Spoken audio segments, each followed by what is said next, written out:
हुसैन का कलेजा ये कि 6 माह का असगर गोद में और 22,000 के आगे खड़े हैं, चादर डाले खड़े। अमर इब्ने साद ने कहा था कि हुसैन कुरान लेके आए हो, इसके बदले में माफी मांगोगे? अब आए हो जब अकबर, कासिम, अब्बास सारे शहीद हो गए, अब आए हो। पहले कुरान लेके आते अकबर बच जाता, कासिम बच जाता, और मोहम्मद बच जाते, अहले बैत थार के शहजादे बच जाते। अब क्या फायदा कुरान लेने का? मेरे हुसैन ने इतना सुना, जैसी गोद में पड़ी चादर हटाई, चेहरा असगर निकला, फरमाया जालिमो, मैं कुरान लेके नहीं आया, अपनी जान लेके आया। मुझे बताओ, अगर किसी बाप का 7 साल 4 साल का बेटा किसी एक्सीडेंट में मर जाए, अचानक आने वाली गाड़ी मार दे, तो गाड़ी वाली को या तो जिंदा मार दिया जाता है, पकड़ के अपने हाथों से कत्ल कर दिया जाता है, या उसके मुआवजे में इतनी कीमत मांगी जाती है कि सामने वाला दे ना पाए। तब भी कलेजे ठंडे नहीं होते।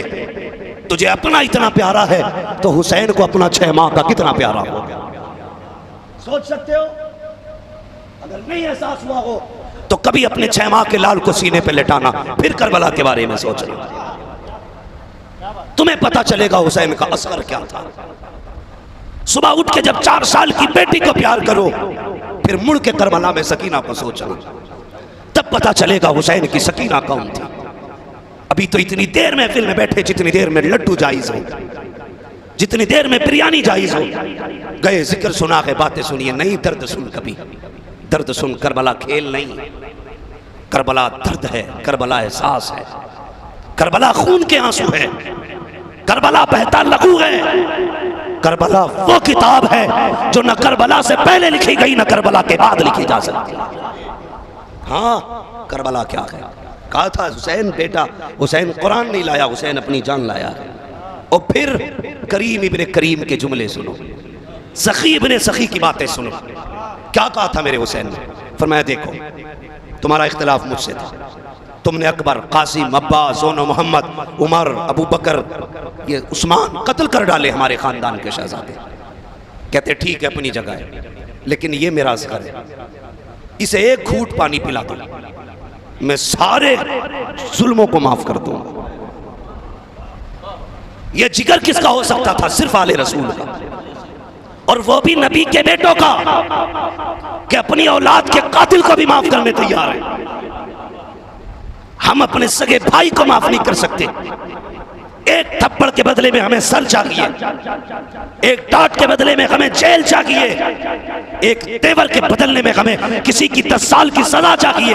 हुसैन के घर वालों से पूछ, अल्लाह अकबर, क्या दिया बदले में? पानी नहीं, इतना जोर से तीर मारा गया। मुअर्रिखीन ने लिखा है जो तीर हजरत अली असगर को मारा गया था, ये वो तीर था जिससे हिरन का शिकार किया जाता था। ये आम तीर ना था, इतना जहरीला तीर था जिससे हिरन को गिराया जाता था। जब अली असगर के गले को पार किया, एक हिचकी ली और नन्ना सा बदन सर्द हो गया था। खुदा की कसम, ये शहादत को असगर देख रहे थे, लेकिन तारीख ने जब वक्त दोहराया, करबला की शहादत के बाद यही करबला का शहजादा जंगल में खेमे लगा के बैठा है। हुसैन की गर्दन पे खंजर चलाने वाला दौड़ता हुआ जब इन्हीं के खेमे में आया, आने के बाद कहा था परदेसी हूँ, प्यास लगी है, मुझे पानी चाहिए। दौड़ क्यों रहा था? इसलिए कि अल मुख्तार के सिपाही इसका पीछा कर रहे थे जान बचाने के लिए। ये हजरत इमाम ज़ैनुल आबिदीन के खेमे में आया, पानी मांगा, आपने एक प्याला दिया, उसने और मांगा, दूसरा प्याला दिया और मांगा, तीसरा प्याला दिया। एक रिवायत के मुताबिक 3 दिन तक आपके खेमे में मेहमान रहा। जब जाने लगा तो कहा लगता है आपने मुझे पहचाना नहीं है। कहा किस लिए? कहा अगर पहचान लेते तो मुझे पानी न पिलाते, खेमे में न रखते। आपकी चीख निकली, रो के कहा था, ओ जालिम, अपने बाप के कातिल को कोई नहीं भूल सकता है, मुझे पता है तू वो है जिसने मेरे बाप के गर्दन पे खंजर चलाया था। का फिर पानी क्यों पिलाया? कहा सुन, कल हम तुम्हारे मेहमान बने थे, तुमने हमें प्यासा शहीद किया था, आज तू हमारा मेहमान बना है, हम तुझे पानी पिला रहे हैं और ये बता रहे हैं सुनो ये और है और हुसैन के घर वाले और हुआ कर।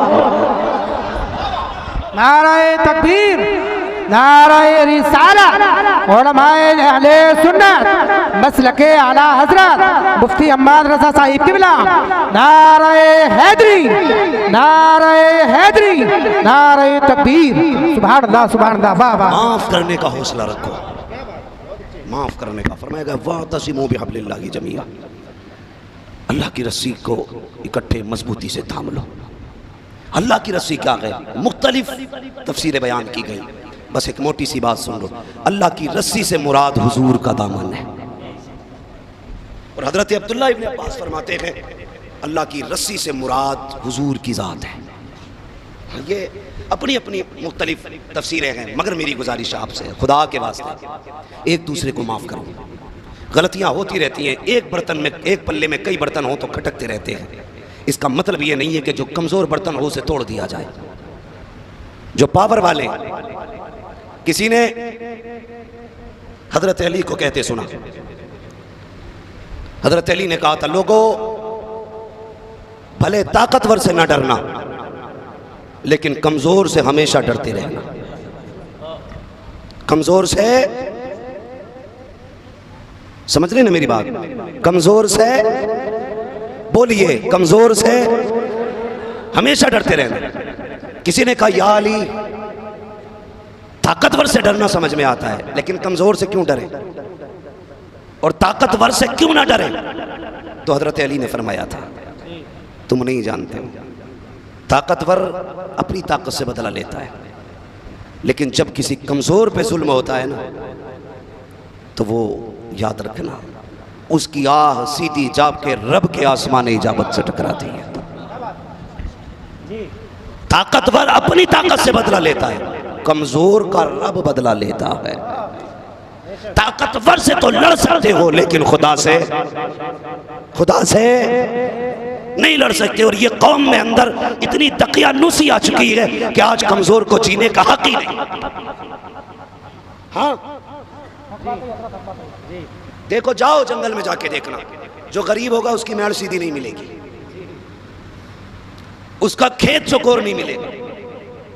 कोई इधर से दबा गया, किसी ने उधर से दबा लिया, गरीब मुखिया के पास गया, प्रधान जी आज मैंड तोड़ दी।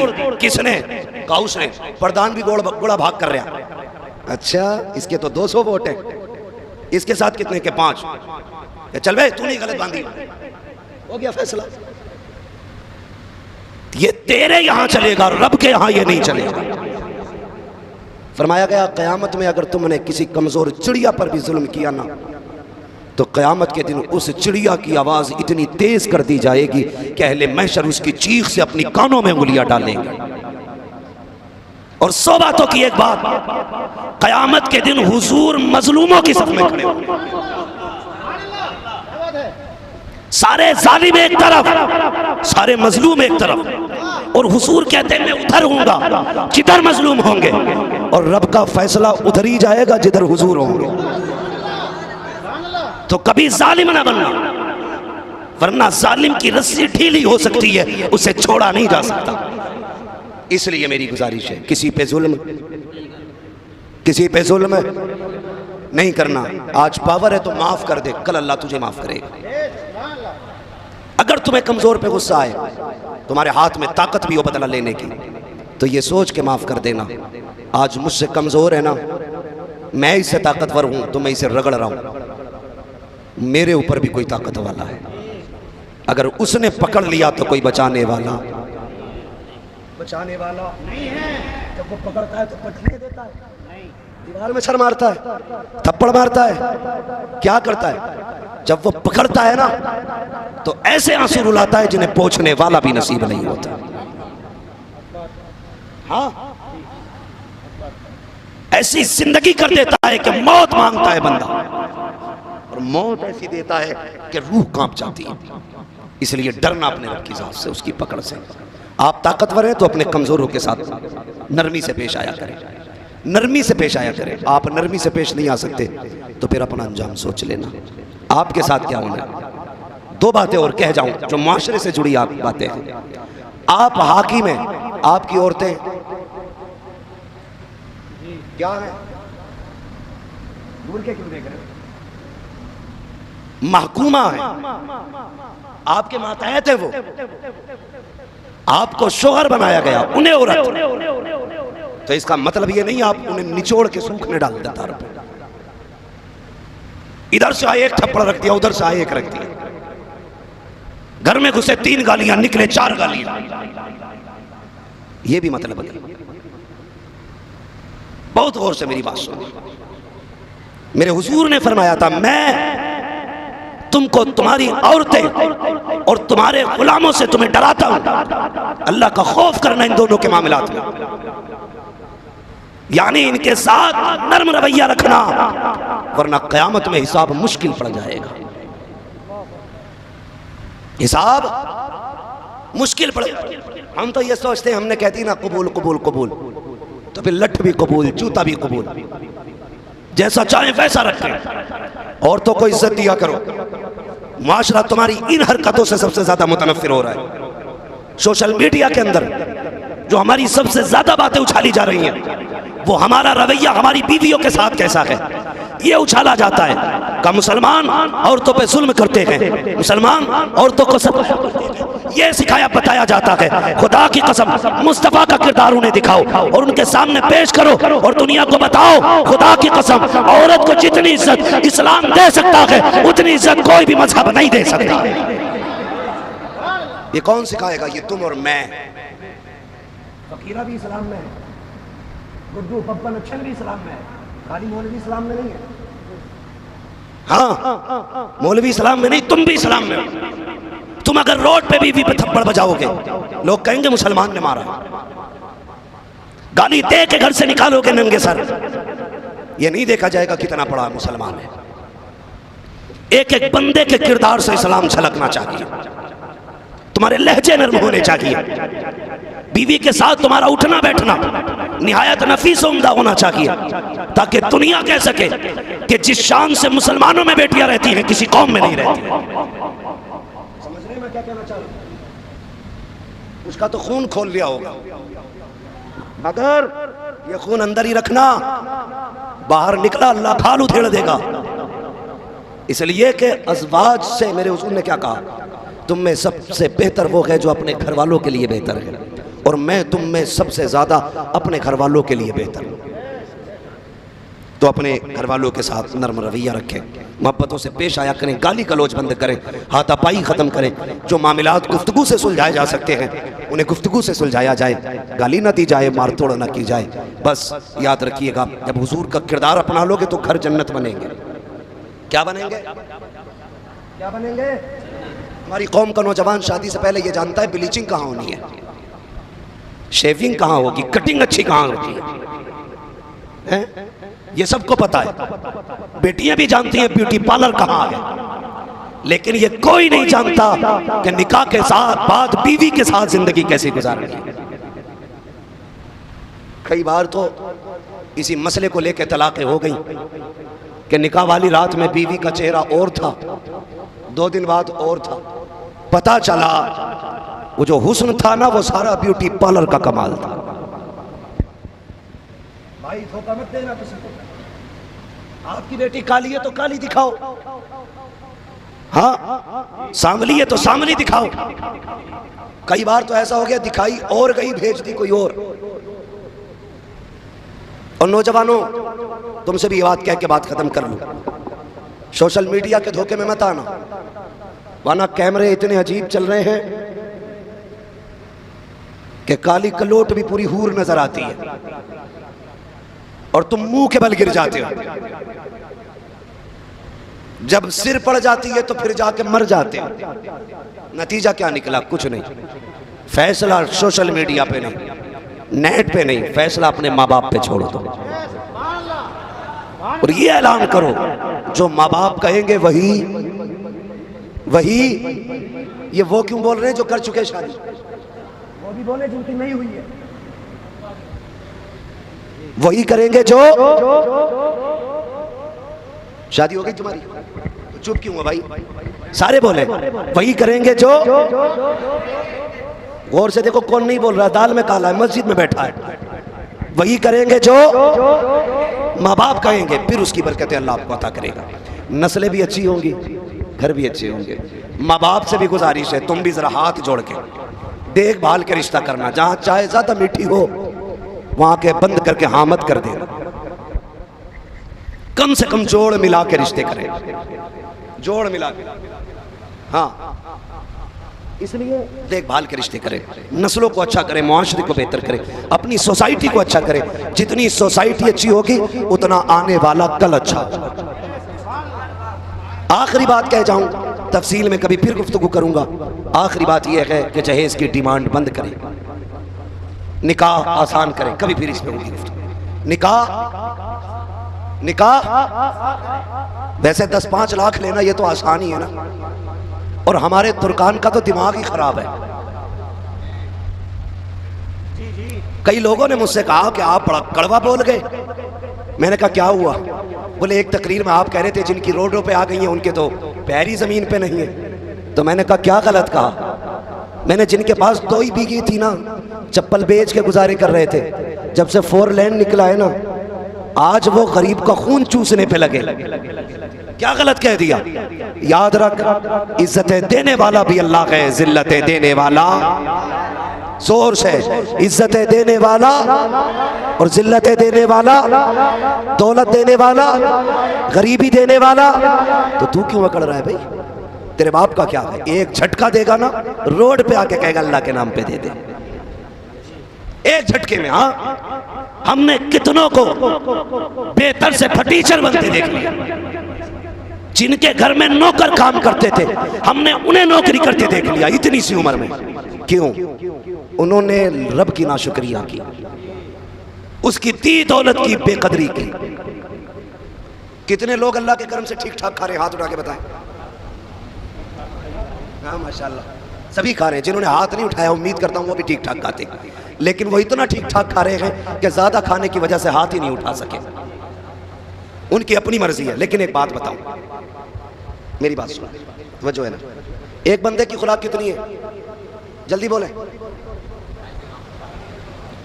जब हम आमतौर पे खानों में, दावतों में हिसाब जोड़ते हैं तो एक आदमी का 300 ग्राम, 300 ग्राम कितना? बोलो यार, सारे बोलो। मजबूरी में बैठा रखा है किसी ने क्या? कुछ जबरदस्ती तकरीर करने का आदी नहीं हूं। सलाम पढ़ लो, इसलिए कि मैं चटकुले नहीं सुना रहा हूं, मेरा पसीना निकल रहा है, ये खूने जिगर है। इतने अच्छे माइक पे इतनी गर्मी में बात कर रहा हूं। कितना? 300 ग्राम। 10 लोग हो,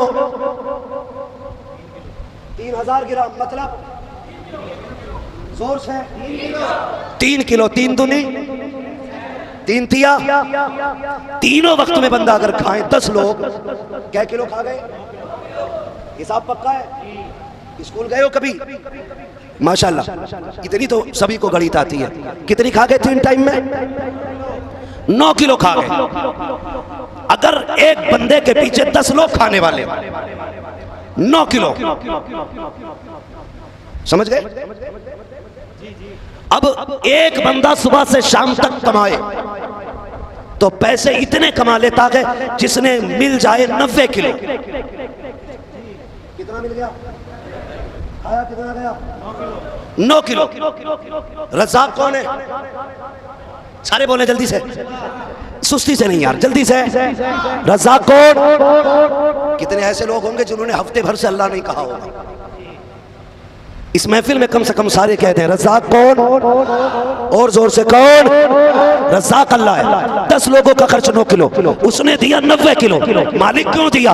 वो कहता सुन, कभी लेके आजमाते हैं, कभी दे के आजमाते हैं, कभी सब कुछ ले लेते हैं, देखे क्या करेगा, कभी जरूरत से ज्यादा देते हैं, अब देखे क्या करेगा। मालिक तू बता हमें क्या करना चाहिए? वो ये कहता है जब कुछ ना दूं तो सब्र कर, जब बहुत दे दूं तो शुक्र कर। तेरी औकात 300 ग्राम थी, मैंने 3 किलो दिया। वो सब तेरे लिए न था, बल्कि तेरे अहबाब में गरीब रहते हैं, तेरे रिश्तेदारों में भूखे रहते हैं। तेरी खुराक तो 300 ग्राम थी, 3 किलो दे करके सिर्फ तुझे नहीं पाला गया, तेरे रिश्तेदारों के लिए है, अहबाब के लिए है, पड़ोसियों के लिए है। वो कहता है ज्यादा दे करके ऐसे आजमाते हैं, देखें गरीबों को खिलाता है कि नहीं, बीमारों को देता है कि नहीं। ज्यादा वाले तब जन्नती होंगे जब वो अपने माल को गरीबों में भी लौटाएं, बीमारों में भी लौटाएं।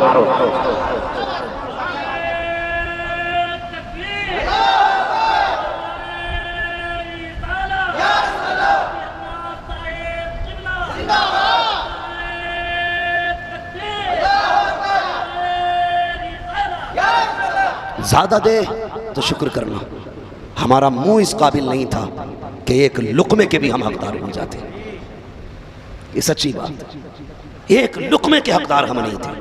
वो तो अपने कर्म से टुकड़े खिला रहे, अमल नहीं है, एक चावल के लायक नहीं। अगर वो अमल के हिसाब से देने लगे तो मेरे हिसाब से 80% लोग मर जाएंगे। मगर कसम खुदा की, वो शराबी को भी पाल रहा है, वो ज़ानी को भी पाल रहा है, वो जुआरी को भी पाल रहा है, वो अय्याशो बदमाश को भी पाल रहा है, और तो और वो तो काफिरों को भी पाल रहा है।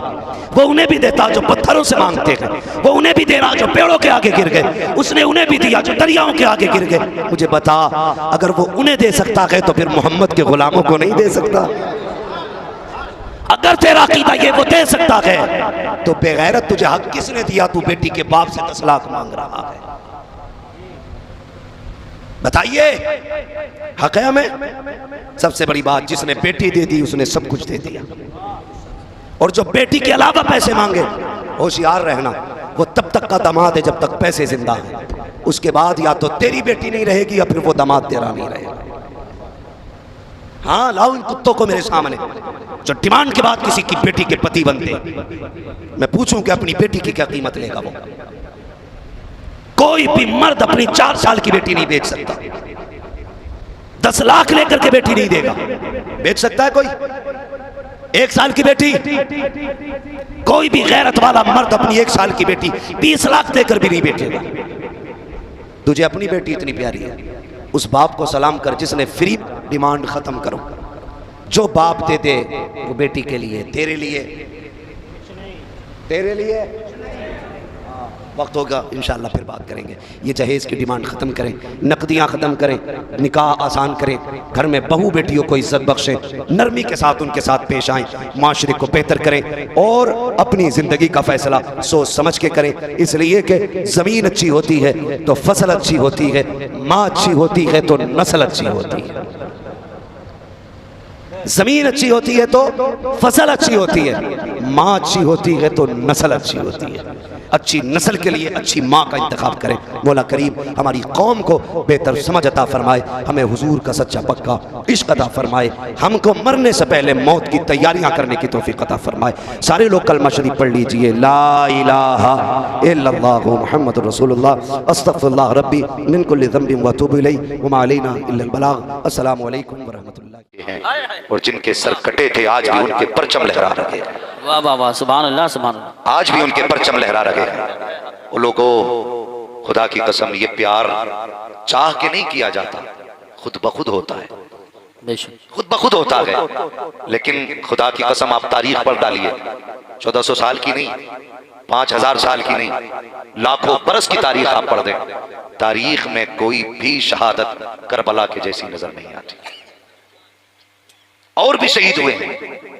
हुजूर के चचा का कलेजा निकाल करके दांतों तले चबाया भी गया। अल्लाह। शुहदा के जिस्मों के टुकड़े भी हुए, मगर कसम खुदा की करबला के असगर की शहादत की मिसाल नहीं, अल्लाह अकबर, मिसाल नहीं मिलती। मगर एक बात और बता दूं, एक करबला वो है जो हुसैन ने देखी है, एक करबला वो है जो सैयदा ज़ैनब ने देखी है। गौर करें आप मेरी बात पर। एक करबला वो है जो हुसैन ने देखी है, एक करबला वो है जो ज़ैनब ने देखी है। और अगली बात कहूं, मदीना शरीफ से लेकर करबला तक हुसैन हुसैन थे, ज़ैनब ज़ैनब थी। तवज्जो है ना, बात समझ में आ रही? मदीने शरीफ से लेकर के करबला तक हुसैन हुसैन थे, ज़ैनब ज़ैनब थी। लेकिन फिर करबला से मदीने तक ज़ैनब ज़ैनब भी रही, ज़ैनब हुसैन भी बनी है। इस बात पे आप नहीं बोले आपको जलसे में आने का हक नहीं, उठ के चले जाओ, कोई जरूरत तुम्हारे जैसों की नहीं। खुदा की कसम, कायनात की सारी बेटियां अगर कुर्बान हो जाएं तो ज़हरा की बेटी की जो उन्होंने पहरेदारी की है उस एक रात का हक अदा नहीं कर सकती है। सैयदा ज़ैनब की एक रात का हक अदा नहीं हो सकता। अल्लाह अकबर। आप करबला देखिए, ज़ैनब कौन है? इन्होंने भी उसी माँ की गोद में आंख खोली है जिस माँ की गोद में हुसैन ने आंख खोली। वाह वाह वाह।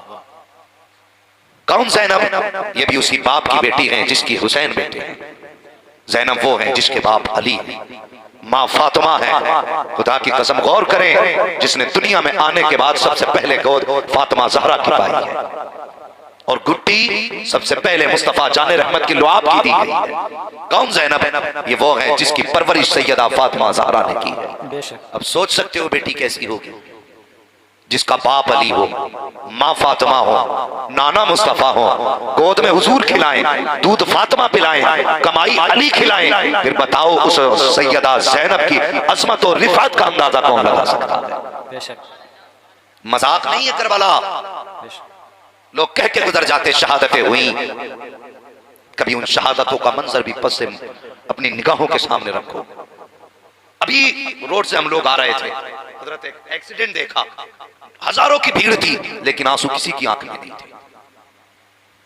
एक बंदा रोड के किनारे पड़ा था लेकिन रोने वाला, बोले रोने वाला कोई नहीं था। मगर मुझे बताओ, अगर उस गिरे शख्स के पास माँ आएगी तो क्या ऐसे खड़ी रहेगी जैसे और खड़े थे? बेटी आ जाए, बहन आ जाए, लोग कहते हैं कि तुम जिक्र हुसैन में आंसू क्यों निकाल देते हो। मैं कहता हूं अगर तेरी आंख में जिक्र हुसैन में आंसू नहीं आते ना, तो फिर तन्हाई में जाके पूछ अपने दिल से कि इतना काला कैसे हो गया कि तुझे हुसैन की शहादत की खबर ही तक ना हो सकी। जिंदाबाद जिंदाबाद। पूछ कभी तन्हाई में अपने दिल से, खुदा की कसम सोच भी नहीं सकते। लोग कहते नहीं रोना नहीं चाहिए।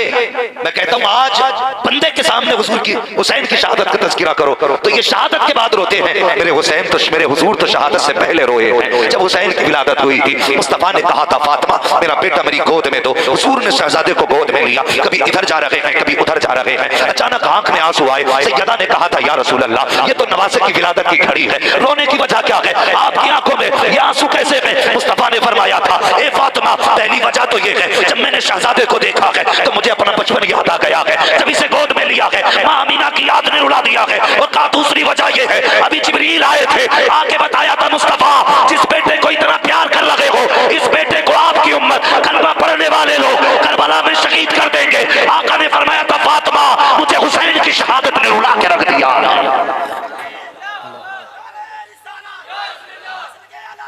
जिंदाबाद ताज शरिया ताज शरिया। तुझे पता है करबला क्या है?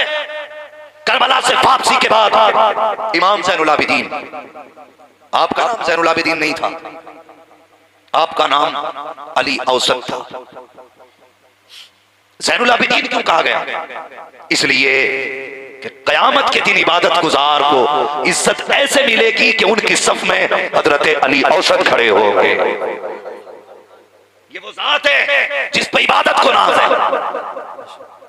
अली का घर भी क्या घर है कि उस घर का हर एक बच्चा जहां देखो वही शेरे खुदा मालूम होता है। करबला से वापसी के बाद 35 साल तक जिंदा रहे। कितने सारे बोले कितने? 35 साल तक जिंदा रहे लेकिन कभी मुस्कुराए नहीं। लोग कहते थे हुजूर कभी मुस्कुरा लिया करें। फरमाया करते थे मैंने करबला देखा है, अगर तुमने करबला देखा होता तुम भी मुस्कुराना भूल जाते। आज मौलवी हुसैन की महफिल में बैठ के चटकुले सुनाते हैं, जोक सुनाते हैं। ये लोग हंसने नहीं आए हैं, आज हुसैन की बातें सुनने आए हैं। शर्म आनी चाहिए। कहते मैंने करबला देखा है, अगर तुमने करबला देखा होता तो तुम भी हंसना भूल जाते। कभी पानी दिया जाता, अल्लाह अकबर, प्यास कैसी थी करबला की। और तेरी बेटी रोजा रखे, शाम को जब घर आता है सोचता ये जूस भी ले लूं, ये जूस भी ले लूं, ये वाला ड्रिंक भी लूं, ये भी लूं। आज मेरी बेटी ने सुबह से पानी नहीं पिया गया। बता तुझे बेटी इतनी प्यारी है तो हुसैन को सकीना कितनी प्यारी होगी।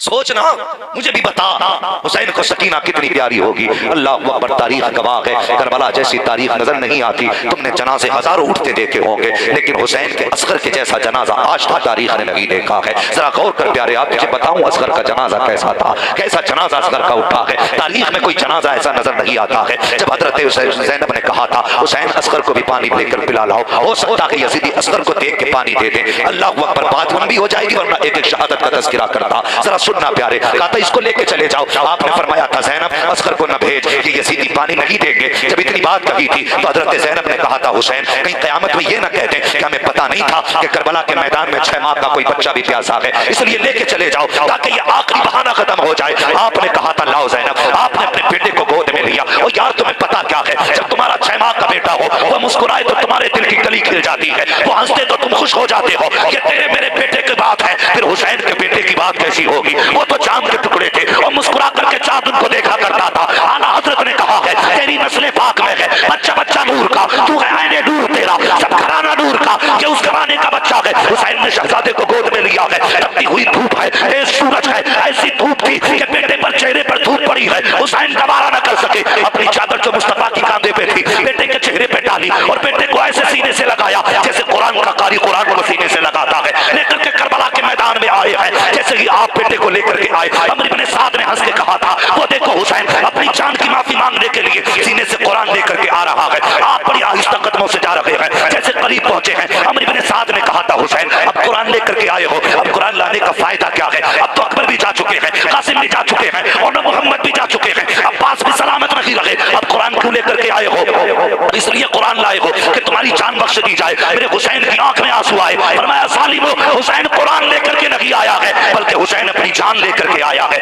आपने अपनी चादर हटाई है, जैसे अली असगर के चेहरे पे यजीदियों की निगाह पड़ी, दरमान ठंडे हो गए, हाथ नीचे चले गए, तलवारें हाथों से ढीली हो गई। अमर इब्ने साद ने कहा था मामला क्या है? सबने देख के हैरत से कहा था और कुछ तो शर्म कर अमर इब्ने साद ये देखता नहीं है। अकबर से लड़े बराबरी का था, कासिम से लड़े बराबरी का था, अब्बास से लड़े पावर वाला था, इससे माँ के बच्चे ने क्या बिगाड़ा है? अल्लाहू अकबर। असगर के चेहरे से 22,000 पे वो रोक डाली था, हैरत में थे, अगर इसे मारा तो कयामत तक लोग गालियां देंगे कि बच्चे को मार के मर्द बने थे। अगर हिम्मत होती तो चैलेंज के साथ अली के बेटे का मुकाबला करके दिखा। नारे तकबीर, नारे रिसालत, जिक्र शहीद आजम, फैजान आला हजरत। सुभान अल्लाह। तवज्जो है, हैरत में 22,000, हाथ कांप के अमर इब्ने साद डर गया, सोचने लगा अगर फौज ठंडी पड़ गई तो फिर मामला बिगड़ जाएगा। उसने उर्मला को इशारा किया कि जल्दी कर, तू ही निशाना लगा। और हुसैन की गोद का आखिरी फूल भी अल्लाह अकबर अब नहीं रहना चाहिए। मेरे हुसैन ने बेटे के चेहरे से चादर हटाई, फरमाया सुनो, तुमने अकबर शहीद कर दिए, तुमने कासिम शहीद किए, अब्बास के बाजू काटे, तुमने अहले बैत अतहार के अफराद का खून बहाया, मगर कहते हैं फिर भी मैं करीम इब्ने करीम हूँ। लो मेरे असगर को एक घूंट पानी का पिला दो, मैं वादा करता हूँ कयामत में हाथ पकड़ के जन्नत में दाखिल करूंगा। और यार तुमने भी देखा होगा, इंसान हर चीज से लड़ जाता है लेकिन बच्चों की भूख से नहीं लड़ पाता है, बच्चों की प्यास से नहीं लड़ पाता है। वाह हुसैन, तेरी हिम्मत को सलाम, तेरे हौसले को सलाम, तेरी ताकत और जुर्रत को सलाम। सब कुछ दे दिया लेकिन मुस्तफा की शरीयत पे आंच नहीं आने दी। कितना अजीब मंजर था। अमर इब्ने साद ने हुरमला से कहा था जल्दी कर तीर लगा ताकि हुसैन की गोद का आखिरी फूल न बचने पाए। जैसे उसने निशाना लगाया है, कमान पे तीर लगाया, निशाना लगा रहा था, हाथ कांपे, तीर गिर जाता है। 3 मरतबा हाथ कांपे, तीर गिरा। अमर इब्ने साद कहने लगा हुरमला, तेरे निशाने के तो बड़े चर्चे थे,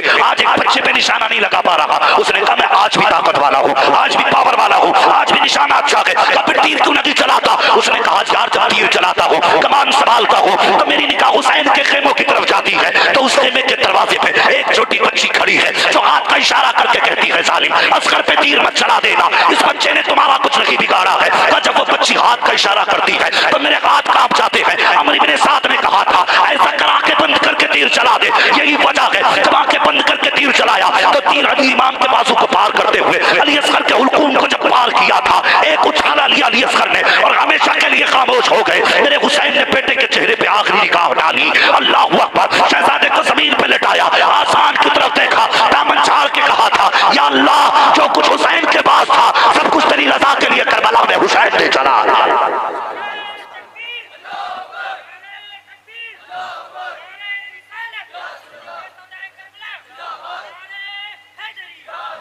जानते हो, चादर डाली बेटे के चेहरे पे, उठाया गोद में, वापस आने लगे, खेमे में तशरीफ लाए। हजरत शहरबानों ने कहा हुसैन कोई कब्र अपने हाथ से नहीं बनाई, न जाने ये यजीदी शहादत के बाद लाशों के साथ क्या सुलूक करे, एक काम कीजिए। कहा क्या? कहा असगर बहुत छोटा है, असगर बहुत छोटा है, ये घोड़े के पैरों को बर्दाश्त न कर पाएगा, इसकी कब्र अपने हाथ से बना जाइए। कसम खुदा की तारीख में कोई बाप आपको ऐसा नजर नहीं आएगा जिसने अपने बेटे की कब्र ऐसे बनाई हो जैसे मेरे हुसैन ने अपने असगर की कब्र बनाई। खेमे के पीछे गए, बेटे को गोद में रखा और तलवार से मिट्टी हटानी शुरू की। मेरे हुसैन ने तलवार से मिट्टी हटानी शुरू की, इतने में आवाज आ गई, हुसैन डर गए। मेरे हुसैन ने जमीन छू के देखी, तप रही थी, फिर बेटे का माथा चूमा। कैसा मंजर था। हुसैन ने बेटे को उठाया, जब कब्र में रखा चीख निकली मेरे हुसैन की। फरमाने लगे असगर ये उम्र फूलों पे लेटने की थी, लेकिन नाना के दीन पे तूने भी सब कुछ कुर्बान कर दिया। और उसके बाद जब मिट्टी डालने की बारी आई, और यार कभी माँ बाप से पूछो, आज कब्रें जब बनती हैं कोई संदूक वाली कब्र होती है, कोई बगली कब्र होती है, लेकिन हुसैन ने जब कब्र बनाई बेटे को गड्ढा खोद के रखा और मिट्टी जब डालना शुरू की मेरे हुसैन के हाथ रुक गए। फिर आपने ना फिर सब्र किया और मिट्टी डालते डालते सीने तक आए। कसम खुदा की उस वक्त हुसैन के हाथ रुके और मिट्टी जब सीने तक आई हाथ रुक गए। हुसैन ने घुटने रखे जमीन पे कब्र पे ऐसे हो गए जैसे बंदा सजदा करता है। बेटे का माथा चूम के कहने लगे असगर अब हुजूर की गुरबतों में मुलाकात होगी। ये कह के आपने जल्दी जल्दी चेहरा फेर के मिट्टी डाली। असगर की कब्र मेरे हुसैन ने इस तरह बनाई है, तारीख में कोई ऐसी कब्र देखी हो तो ला के दिखाना। सब कुछ हुसैन ने मुस्तफा के लिए कुर्बान किया। आज हैरत होती है, अल्लाह अकबर, मेरी कौम की जवानों गुजारिश है, हमारी जिम्मेदारी बनती है, हुसैन ने सब कुछ हमारे लिए किया है, आज के बाद सब कुछ हम हुसैन के लिए करेंगे। बोलो इंशाअल्लाह और जोर से। मेरे हुसैन ने असगर की कब्र बनाई। फिर वो वक्त भी आया जब खुद ने तैयारी की, जब आप तैयारी करने लगे जाने की। तवज्जो है ना? अभी आप थके तो नहीं है? जरा कह दें हुसैन और जोर से। तैयारी करने लगे, तैयारी की। रिवायात बहुत सारी हैं तैयारी के मामले में, कैसे कैसे तैयारी हुई। अब जरा तवज्जो करना, मैं हुसैन की तैयारी की बात करने लगा। आप खेमे में आए, अपने खेमे में आकर के बैठे तो तैयारी क्या थी करबला वालों की? बस तलवार लेनी थी, वो भी हाथ में थी, बस अपनों को अलविदा कहना था, ये आखिरी तैयारी थी। मेरे हुसैन को जो तैयारियां करनी थी की। उसके बाद अचानक आप रोने लगे। हजरत फिजा ने कहा हुसैन बात क्या है? कहने लगे आज मुझे अपनी माँ फातिमा की याद आ गई है। क्यों? कौन मोहम्मद गए, ज़ैनब ने रुखसत किया, असगर गए, शहरबानों ने भेजा, अकबर गए, इमाम ने भेजा, कासिम गए, उम्मे फरवा ने भेजा, आज हुसैन जा रहा है, भेजने वाली माँ नजर नहीं आ रही। इतना कहा तो हजरत फिजा आगे बढ़ी, फरमाने लगी परेशान ना हो, मेरे पास फातिमा ज़हरा का दुपट्टा मौजूद है, अगर कहें तो वो ला दूं। मामा होती है यार, मामा होती है। आपने फरमाया आपके पास कैसे? कहा मैंने सैयदा ज़हरा से आखिरी वक्त में दुपट्टा इसलिए मांगा था ताकि कब्र में इसको कफन में साथ लेके चले जाओ, इसलिए दुपट्टा मांगा था। फरमाने लगे वो दुपट्टा ही लाओ जो मेरी माँ का है। मेरे हुसैन ने माँ का दुपट्टा चूमा। जब चलने लगे, घोड़े पे बैठने लगे, सैयदा ज़ैनब आ गई। फरमाया भैया जरा ठहर जाइए। क्यों? कहने लगे परेशान क्यों है? हमारे घर की रीत रही है, रिवाज रहा है, हमारे घर से जब भी कोई मैदान जंग जाता था अकेला नहीं। फरमाया कि जब अली जाते थे तो इमाम हसन लगाम पकड़ते थे घोड़े की, जब हसन बैठते थे तो अली बैठाया करते थे, अब्बास जाते थे तो अली बैठाते थे। कहा आज तुम जा रहे हो, आज कोई लगाम पकड़ने वाला नहीं है। हुसैन दिल थोड़ा ना करना, कोई लगाम पकड़ने वाला ना सही। आज तक इस रस्म को हमारे घर के मर्दों ने अदा किया था, आज इस रस्म को अली की बेटी अदा करके दिखाएगी। क्या जिक्र था सैयदा ज़ैनब का, जिसके बेटे सामने कटे हों, जिसके सामने भाइयों की लाशें तड़पी हों, जिसके सामने अपनों के जिस्मों के टुकड़े किए गए हों, फिर भी हिम्मत देखिए साहिब, हिम्मत देखिए। कहती मैं पकड़ूंगी लगाम। सैयदा ज़ैनब ने लगाम पकड़ी, हुसैन सवार हुए, अल्लाह अकबर जैसी सवार हुए हैं। आओ जरा बताऊं तुम्हें करबला क्या है। जब सवार हुए घोड़े पर, जिस सवारी पे हुसैन सवार हुए हैं उस सवारी का नाम मुर्तजिज था। ये मुर्तजिज कौन सी सवारी है? ये यमन के बादशाह ने घोड़ा मेरे हुजूर को तोहफे में दिया था। हुजूर ने ये घोड़ा हजरत अली को तोहफे में दिया था, हजरत अली ने ये घोड़ा अपने हुसैन को तोहफे में दिया था। मुर्तजिज की हकीकत ये थी कि जब इस पे हुसैन बैठते थे तो ये हवा से बातें करने लग जाता था, एक इशारे में उड़ जाया करता था। अल्लाह अकबर। लेकिन आज जब मुर्तजिज पे हुसैन बैठे हैं, एक नहीं दो नहीं 11 मरतबा आपने कहा था मुर्तजिज चल जल्दी चल, तो देख मेरी ज़ैनब खेमे के दरवाजे पे खड़ी है, उम्मे रुबाब दरवाजे पे खड़ी है, शहरबानो दरवाजे पे खड़ी है, जल्दी कर, यहाँ रुकने का वक्त नहीं है। लेकिन मुर्तजिज ने एक कदम आगे नहीं बढ़ाया। जब घोड़ा आगे नहीं बढ़ा, मेरे हुसैन कहते हैं मैं समझ गया मुर्तजिज तेरी प्यास 3 दिन की है, तुम मुझसे नाराज है क्योंकि 3 दिन से तुझे पानी नहीं मिला है।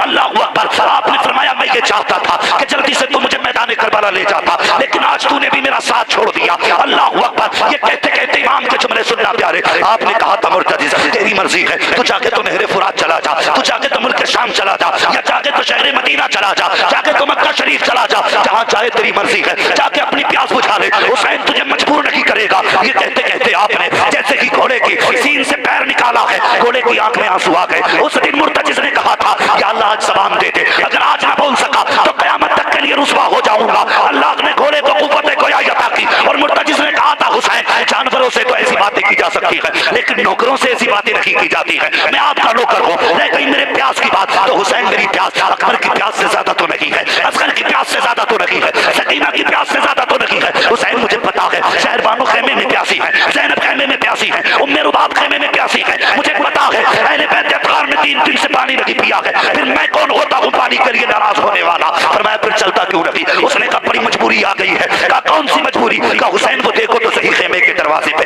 आपकी सकीना खड़ी है, जब आप कहते हो मुर्तजिज़ चल तो वो हाथ उठा के कहती है ना मुर्तजिज़ मेरे हुसैन को लेके ना जाना, मेरे बाबा को लेके ना जाना, इसलिए कि जो गया है अभी वापस नहीं आया है, जो गया है लौटा नहीं है, अभी लेके मत जाना, पहले मैं आज जी भर के बाबा को प्यार करूंगी। कहा हुसैन में जाऊं तो कैसे जाऊं? मेरे हुसैन ने बेटी की तरफ देखा, सवारी से उतरे, फरमाने लगे पहले तो आपने फरमाया बेटी बताओ सकीना क्या कहना चाहती हो? अल्लाह अकबर बेटी बेटी होती है, वो यार परदेश जाया करते हो, तुम भी परदेश जाते हो, जब बच्चे रास्ते में पूछते हैं अब्बा वापस कब आओगे, तब कलेजे टूट जाया करते हैं। और ये उलमा रात दिन मुसाफिर रहते हैं, कितने कितने दिनों में घर हाथ आता है, पूछो तो इनसे। जब बेटियां फोन करके कहती हैं बाबा तेरे बगैर दिल नहीं लगता है, उस वक्त कलेजे टूट जाया करते हैं। जब बेटियां कहती हैं बाबा कई दिन हो गए वापस कब आओगे, तब जी चाहता है मालिक पर दे दे, उनके बच्चों में चले जाए और मुझे बता तो सही अगर तुझे इतनी बेटी प्यारी है तो फिर मेरे हुसैन को सकीना कितनी प्यारी रही होगी। सुभान अल्लाह सुभान अल्लाह। क्या मंजर था करबला का, ये कोई अखबार में छपी खबर नहीं, ये वो तारीख है जो हुसैन ने अपने लहू से लिखी। खुदा की कसम सुबह क़यामत तक ये तारीख जिंदा रहे। बेटी बेटी होती है। मेरे हुसैन कहने लगे बेटी क्या बात है बता दे। फरमाने लगी बा रुकूंगी नहीं, अकबर गए मैंने रोका नहीं था, कासिम गए मैंने रोका नहीं था, ओनो मोहम्मद गए मैंने रोका नहीं था, आपको भी नहीं रोकूंगी। फरमाया फिर काम बता। कहने लगी अब एक बार उतर के आ जाइए, बेटी आखिरी बार प्यार करना चाहती है, आखिरी बार प्यार करना चाहती। मेरे हुसैन सवारी से उतरे।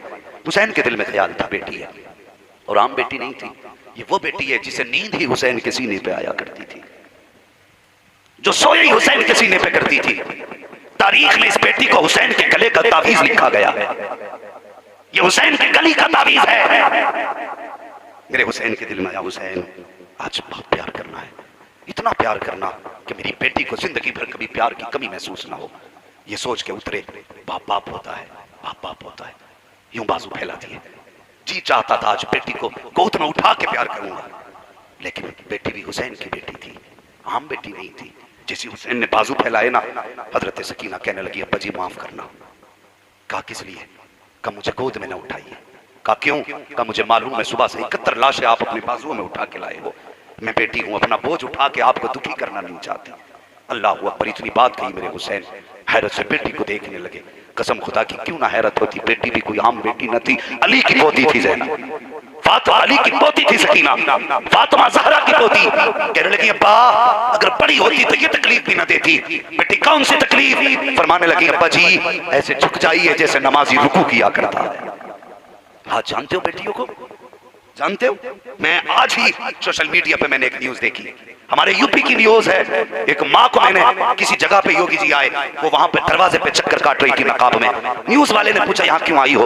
उसकी गोद में 3 महीने की बच्ची थी। उसने कहा जिस दिन से बेटी आई है मेरी गोद में, ससुराल वालों ने मुझे घर से निकाल दिया। और डूब के मर जाओ, तुम्हें किसने कह दिया तुम मुसलमान हो? अगर तुम्हारे घर के अंदर बेटी सुख से नहीं रह सकती तो मर के देख, कसम खुदा की अल्लाह तुझे कब्र में करवट लेने तक की जगह नहीं दे सकता है।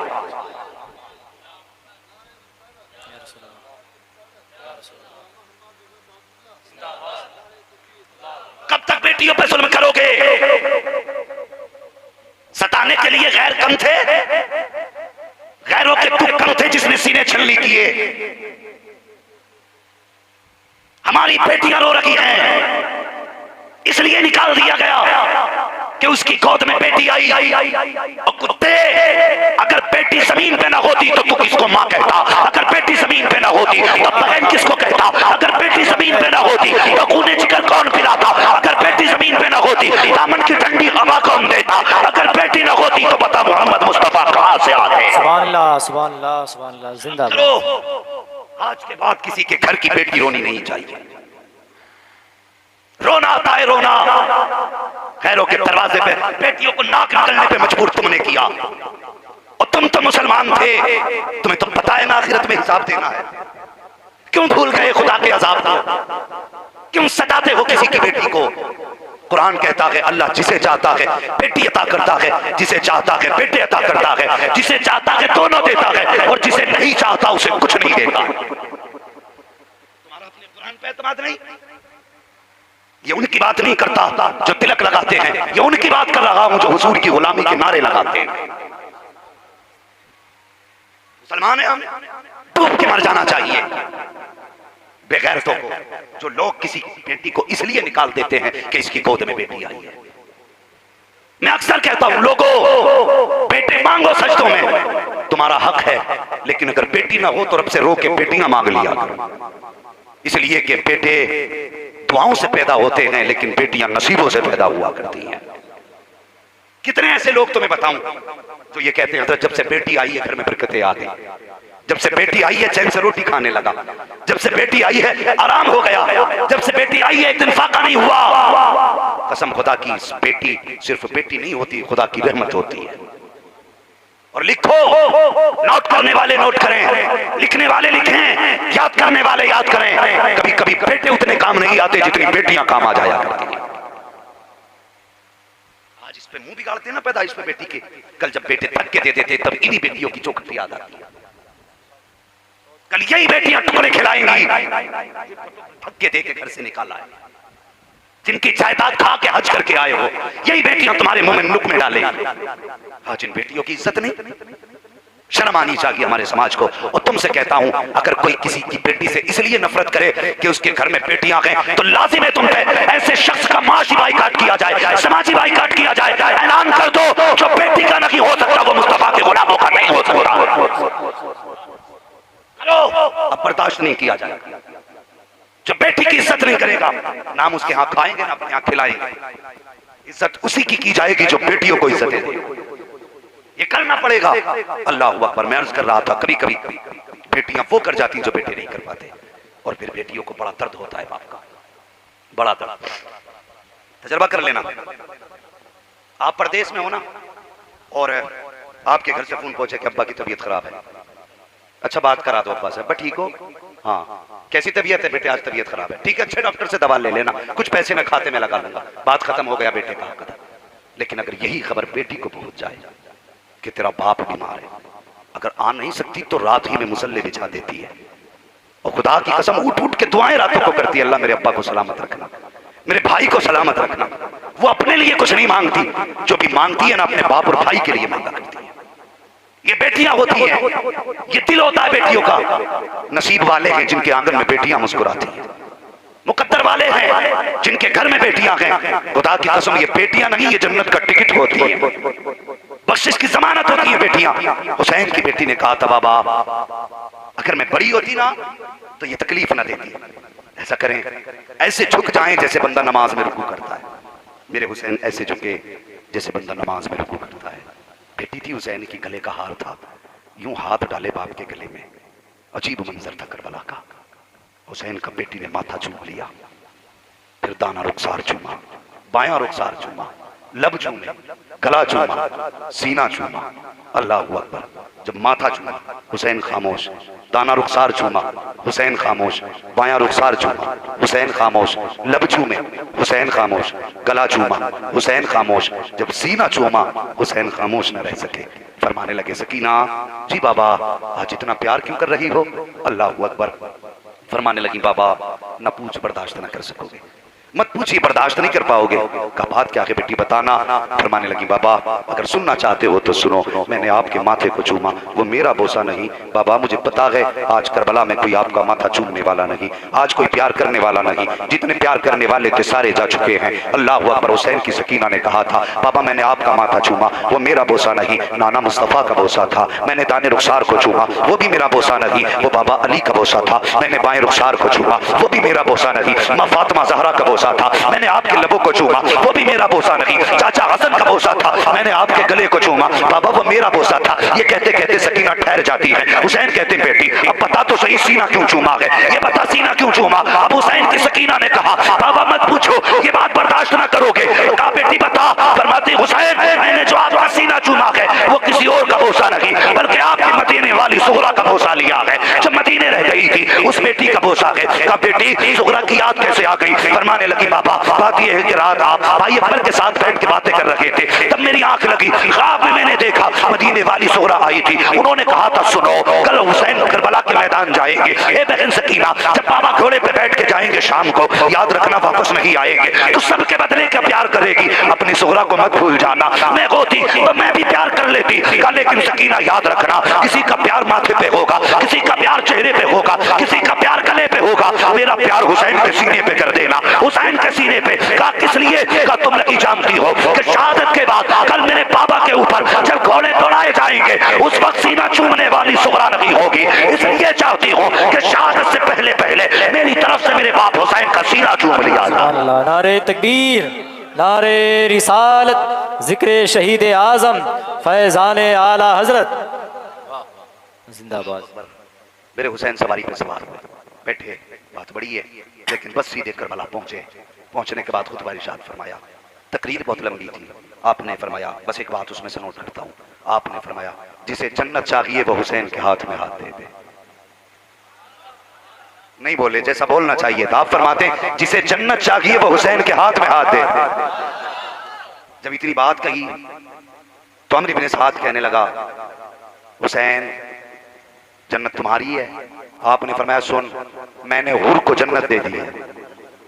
फिर आप इतना सुस्त हो गए। मैं चाहता हूं तो 4 मिनट और बात कर लूं, तैयार हैं नहीं तो 4 मिनट। फरमाने लगे मैंने हुर को जन्नत दे दी है। अमर इब्न साद ठट्टा मार के हंसा, कहने लगा लो जी कितना बड़ा झूठ बोल रहे हैं। हुर को जन्नत, वो भी हुर को जिसने हुसैन का रास्ता रोका। ये अमर इब्न साद कह रहा, जिसने हुसैन का रास्ता रोका, जिसने खेमे लगाने पे मजबूर किया, जिसने प्यासा रहने पे मजबूर किया, वो कैसे जन्नती हो सकता है। मेरे हुसैन ने मुड़ के हुर के लाशे की तरफ देखा। फरमाने लगे हुर तू बता। हुर ने कहा सुनो। 3 मरतबा हुर की लाश उठी, आवाज आई अमर इब्न साद झूठा है, अली का बेटा हुसैन सच्चा है। 3 मरतबा आवाज आई मैं जन्नती हूं, मैं जन्नती हूं, मैं जन्नती। मेरे हुसैन ने फरमाया चाहिए जन्नत। कहने लगे जन्नत नहीं, हमें हाथ दो या सर दो। फिर जब इतना सुना ना फरमाने लगे ठीक है हुसैन हाथ तो नहीं दे सकता, फिर माँ का दूध पिया है तो सर लेके दिखाओ, सर लेके दिखाओ। और फिर जब यजीदी आए ना मुकाबले में, आपकी जुबान पे जुमले थे आओ 3 दिन के भूखे प्यासे की तलवार देखो। जब तलवार चली तो सफे की सफे पलट डाले। 78 यजीदियों को 3 दिन के प्यासे ने जहन्नम तक पहुंचाया। 78। जब उन्हें लग गया कि इनको ऐसे नहीं मारा जा सकता, का फिर कहने लगे ये बड़े पक्के नमाजी हैं, इनके पीछे खड़े होकर कोई अजान कर दे। एक यजीदी खड़ा हुआ, उसने उंगली डाली कान में, अजान शुरू की। बस कान में अजान का आना था, तलवार रुक गई। ये प्लानिंग थी तलवार रोकने की। तलवार रुकी। अमर इब्न साद ने कहा जितनी जल्दी अजान मुकम्मल हो उससे पहले पहले इतने वार हुसैन पे करो कि ये संभल ना पाए। इतने तीर और तलवारों के वार किए गए। अल्लाह अकबर। किसी ने इमाम रजा अली से पूछा था हुजूर बताइए आपके वालिद, आपके परदादा के जिस्म में, आपके बाबा हुसैन के जिस्म में कितने जख्म आए थे। आपने फरमाया ये बात हमसे न पूछ। उन्होंने कहा हुजूर घर आपका है, आपसे बेहतर कौन बता सकता है। आपकी आंख में आंसू आए। आपने फरमाया लोगों मेरे बाप के हुसैन यानी हमारे हुसैन के जिस्म में इतने जख्म थे जितने कुरान के अंदर अल्लाह ने हुरूफ रखे हुए हैं। कोई कहता 70 जख्म थे, किसी ने कहा 82 थे, किसी ने कहा 104 थे, किसी ने कहा 140, किसी ने कहा 170, किसी ने कहा 300। लेकिन इमाम रज़ाली कहते हैं इतने जख्म थे जितने कुरान के अंदर हुरूफ हैं। आप फरमाते एक एक जख्म के अंदर 26-26 जख्म थे। एक एक जख्म के अंदर 26-26 जख्म। तेरे कांटा लग जाए, शीशा लग जाए तो कई दिन तक टेढ़ा चलता है। हुसैन के एक एक जख्म में 26-26 जख्म।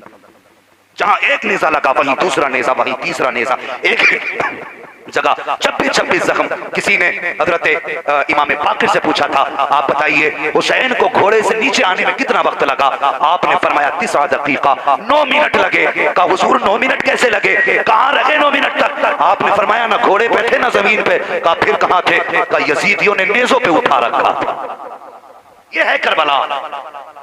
9 मिनट तक नेज़ों पे टांग के रखा। 9 मिनट के बाद नीचे आए, पूरा जिस्म खून से तर था। हुसैन का गुस्ल भी खून से हुआ, वजू भी खून से हुआ। अल्लाह अकबर। बात बताऊं, जब गिरे इतने जख्म आए, हुसैन नहीं रोए।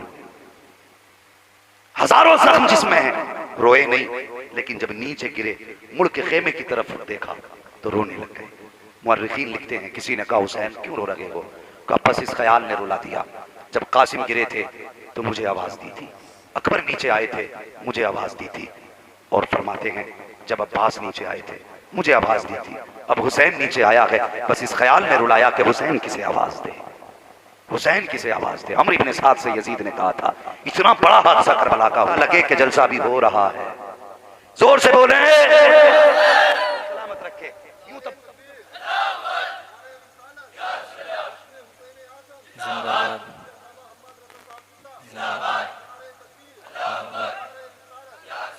अल्लाह आपको जज़ाए खैर दे, वरना मेरा तो वो नंबर आया है कि ना कोई सुभान अल्लाह कहने वाला बचाए, ना कोई नारी लगाने वाला बचाए।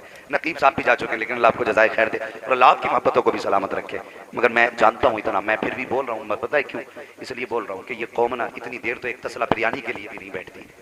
ये जितने बैठे हैं करबला वालों की मोहब्बत में बैठे हुए हैं। हाँ, हम इतनी देर तक तो राशन की लाइन में नहीं लगते, और यार आधार कार्ड की लाइन से लौट आते हैं, पासपोर्ट छोड़ देते हैं, बने ना बने इतनी देर खड़े नहीं रह सकते। लेकिन सलामत रहो, इतनी देर से बैठे हो, ये खुदा की कसम सारी लाइनों पे भारी लाइन है, इसलिए कि ये राशन की लाइन नहीं, ये हुसैन के दरवाजे की लाइन है, हुसैन के चौखट की लाइन लगी है। वो यार ये आधार देंगे या क्या देंगे, राशन देंगे, मगर हुसैन जब देगा तो नस्लें पाल डालेगा, नस्लें। काफिला चल रहा था ना कूफे में, तो आप जब एक गली से गुजरे, शोर मच रहा था, कैदी लाए गए, कैदी कैदी, ये आवाजें दी जा रही थी, कैदी हैं, बागियों की घर की बेटियों को कैदी बनाया गया। तो लोग तमाशा देखने छत पे चढ़े। नबी के घर की बेटियां, जिनके इशारों से अल्लाह हमारी बेटियों को जन्नतें देगा, वो उस दिन कैदी बनी थी। जिनके इशारों से दोज़खियों के पैरों की बेड़ियां टूटेंगी, वो उस दिन बेड़ियों में बंद थे। अल्लाह अकबर। एक खातून चढ़ी छत पे, उसने खजूरें फेंकी, एक खजूर सैयदा सकीना की गोद में आ गई, उठा के मुंह में डाली। हजरत ज़ैनब ने मुंह में उंगली डाल दी। तकवा देखो अली की बेटी का, तकवा। ज़ैनब है क्या, सोच भी नहीं सकते। इमाम ज़ैनुल आबिदीन कहते हैं, मदीने से लेकर करबला तक, करबला से लेकर के शाम तक, शाम से करबला तक, फिर करबला से मदीने तक, कहते हैं इस पूरे सफर में मैंने अपनी फूफी सैयदा ज़ैनब का एक तहज्जुद का सजदा कज़ा होते हुए नहीं देखा। आज एक मैयत घर में हो जाए, परिवार की नमाजें छूट जाती है। मैयत छोड़, बेटे का सेहरा बंधा हो, मां नमाज छोड़ देती है। बेटा सेहरे में हो, बहनें नमाज छोड़ देती हैं। करबला देख और ज़ैनब देख, खेमे चल रहे थे, ज़ैनब असर की नमाज पढ़ रही है। सकीना के कान से बाली छीनी गई, ज़ैनब मगरिब की नमाज में है। लाशों पे घोड़े दौड़ रहे थे, ज़ैनब इशा की नमाज में। सब कुछ हुआ, लेकिन अली के घर वालों ने नमाज नहीं छोड़ी। कहां से लाओगे ज़ैनब की मिसाल? असर में जब सब रो रहे थे, आपने फरमाया था खबरदार अब कोई न रोए, अब आंसू पोछो, नमाज का वक्त जा रहा है, असर की नमाज पढ़ो। और आपने तारीख साथ जुमला कहा था, फरमाया था अब ना रो, आंसू संभाल के रखो, अभी बहुत रोना बाकी है। ये ज़ैनब ने कहा था अभी बहुत रोना बाकी है। जब उसने खजूर फेंकी, हज़रत सकीना के मुंह में गई, आपने उंगली डाल के निकाली, फरमाया बेटी ये भी तो हो सकता है खजूर सदके की हो। नबी के घर वाले भूखे जरूर हैं, लेकिन हमें सदका खाने की इजाजत नहीं है। आपने खातून को देखा, खातून ने आपको देखा, घर गई वो अंदर से रोटी के सूखे टुकड़े लाके सैयदा ज़ैनब के हवाले करने लगी, लो ये रोटी खा लो, मेरे घर में यही है। अल्लाह अकबर। सूखे टुकड़े देखे, हजरत ज़ैनब की आंख में आंसू आ गए। ख्याल आया एक दिन वो भी होता था कि ज़ैनब के दरवाजे पे सवालियों की लाइन लगती थी। खुदा की कसम ऐसा सदका और ऐसा लंगर चलता था सैयदा ज़ैनब की चौखट से। इमाम हसन हुसैन भी फरमाया करते थे, ज़ैनब इतना ना लुटाया करो कि घर में बच्चों के लिए ही ना रहे। मुस्कुरा के कहती थी, हुसैन जब तक खुदा देता रहेगा, ज़ैनब खुदा की राह में देती रहेगी। आपके जो शोहर थे अब्दुल्ला बिन जाफर तैयार, वो मदीना शरीफ के सबसे बड़े ताजिर थे और सबसे बड़ी दौलत वाली हज़रत ज़ैनब थी। आज रोती हैं सूर के टुकड़े देख के, फरमाती कभी हमारे दरवाजे पे लाइन लगती थी खाने वालों की, आज नबी के घर वालों को सूखी रोटियां मिल रही हैं। अल्लाह अकबर। आपने फरमाया हमें अब ये रोटी अच्छी नहीं लगती, खातून कहने लगी फिर ऐसा करो, तुम्हारे काफिले में कोई भूखा हो उसे ये रोटी खिला दो। जरा सुनना प्यारे, जब इतनी बात कही आपने वो रोटी ली और औरतों की तरफ चली, जिसे भूख लगी हो वो ये रोटी ले ले। खातून खड़ी रही, आप रोटी तकसीम करके आ गई। जब आके अपनी सवारी पे बैठी, खातून कहने लगी बेटी बता तो सही कहाँ की रहने वाली है, तेरे बदन से फातिमा ज़हरा की खुशबू आ रही है। आपने फरमाया माँ तुझे कैसे पता, मुझ में सैयदा फातिमा की खुशबू है। उसने कहा बेटी मैंने भी कुछ दिन फातिमा की चौखट पे गुजारे हैं, मुझे पता है फातिमा की खुशबू कैसी होती है। और मैंने देखा बेटी जो तूने किया है ये तो मैंने सिर्फ अली की बीवी को करते देखा है, खुद भी फाके होते हुए अपने आगे का दूसरों को खिलाती थी। ये बेटी वही मैंने तुझे करते देखा है, बता तो सही कौन है तू। अल्लाह अकबर। आप फरमाते हैं, आप फरमाती माँ बताना तेरा अली के घर से क्या रिश्ता है। उसने कहा बेटी मैं अली के घर पे फातिमा ज़हरा की कुछ दिन खिदमत करती रही हूँ। अल्लाह अकबर। अगर खिदमत करती रही हो तो कुछ उनके घर की बातें तो बता दो। खातून कहने लगी बेटी जब मैं उनके घर पे रहती थी उनकी गोद में 2 शहजादे थे, एक बेटे को हसन कहा जाता था, दूसरे को हुसैन कहा जाता था। अल्लाह अकबर। लेकिन एक बेटी भी थी, उस बेटी को ज़ैनब कहा जाता था, ज़ैनब कुबरा कहा जाता था। अल्लाह अकबर। इतना सुना है, हज़रत ज़ैनब कहती हैं खातून बता तो सही हम इस शहर में आए हैं, किसी ने हमारी मिजाज फसी न की है, तूने बड़ी तरह क्यों खाया, रोटी लेके क्यों आई। उसने कहा जब मैं चली थी फातिमा ज़हरा की चौखट से तो उन्होंने कहा था कहाँ जा रही हो, मैंने कहा मेरा निकाह हो गया है, मैं शाम के बाजार में रहूंगी। आपने कहा था जब कभी तेरे दरवाजे से अगर मुसाफिरों का कैदियों का काफिला गुजरे तो उन्हें रोटी खिला देना, हो सके तो पानी पिला देना। कहा ये उनकी वसीयत थी इसलिए खिला रही हूँ। आपने कहा माँ बदले में कुछ चाहिए तो मांग ले। खातून ने कहा था बेटी अगर दे सकती है तो ये दुआ दे जा, खुदा मुझे ज़ैनब भी दिखा दे, हुसैन का चेहरा भी दिखा।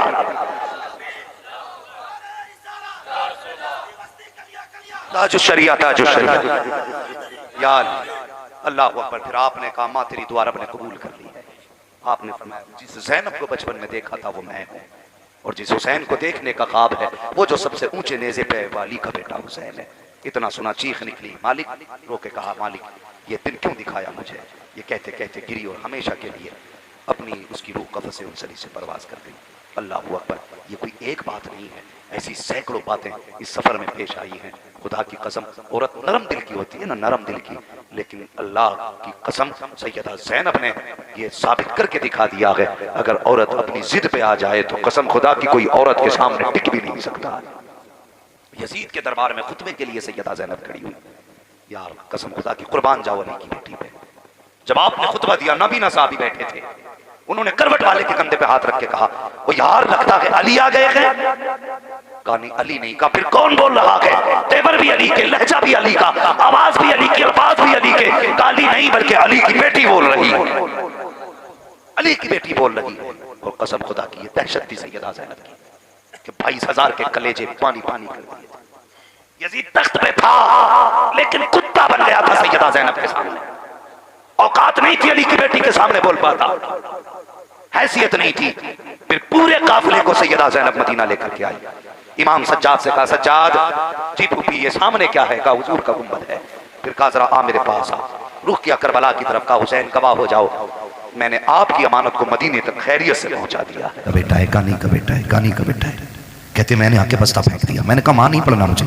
कहा क्यों। कहा लोग मुझे कानी का बेटा कहते थे, मजाक बनाते। तो माँ थी ना, सीने से लगाया। कहा लाल तेरी जिंदगी का सवाल है, सर पे बाप भी नहीं है, यतीम है तू, तेरे सहारे मेरी जिंदगी कट रही है। बेटे पढ़ ले वरना जमाना एक लुकमा किसी को नहीं देता है।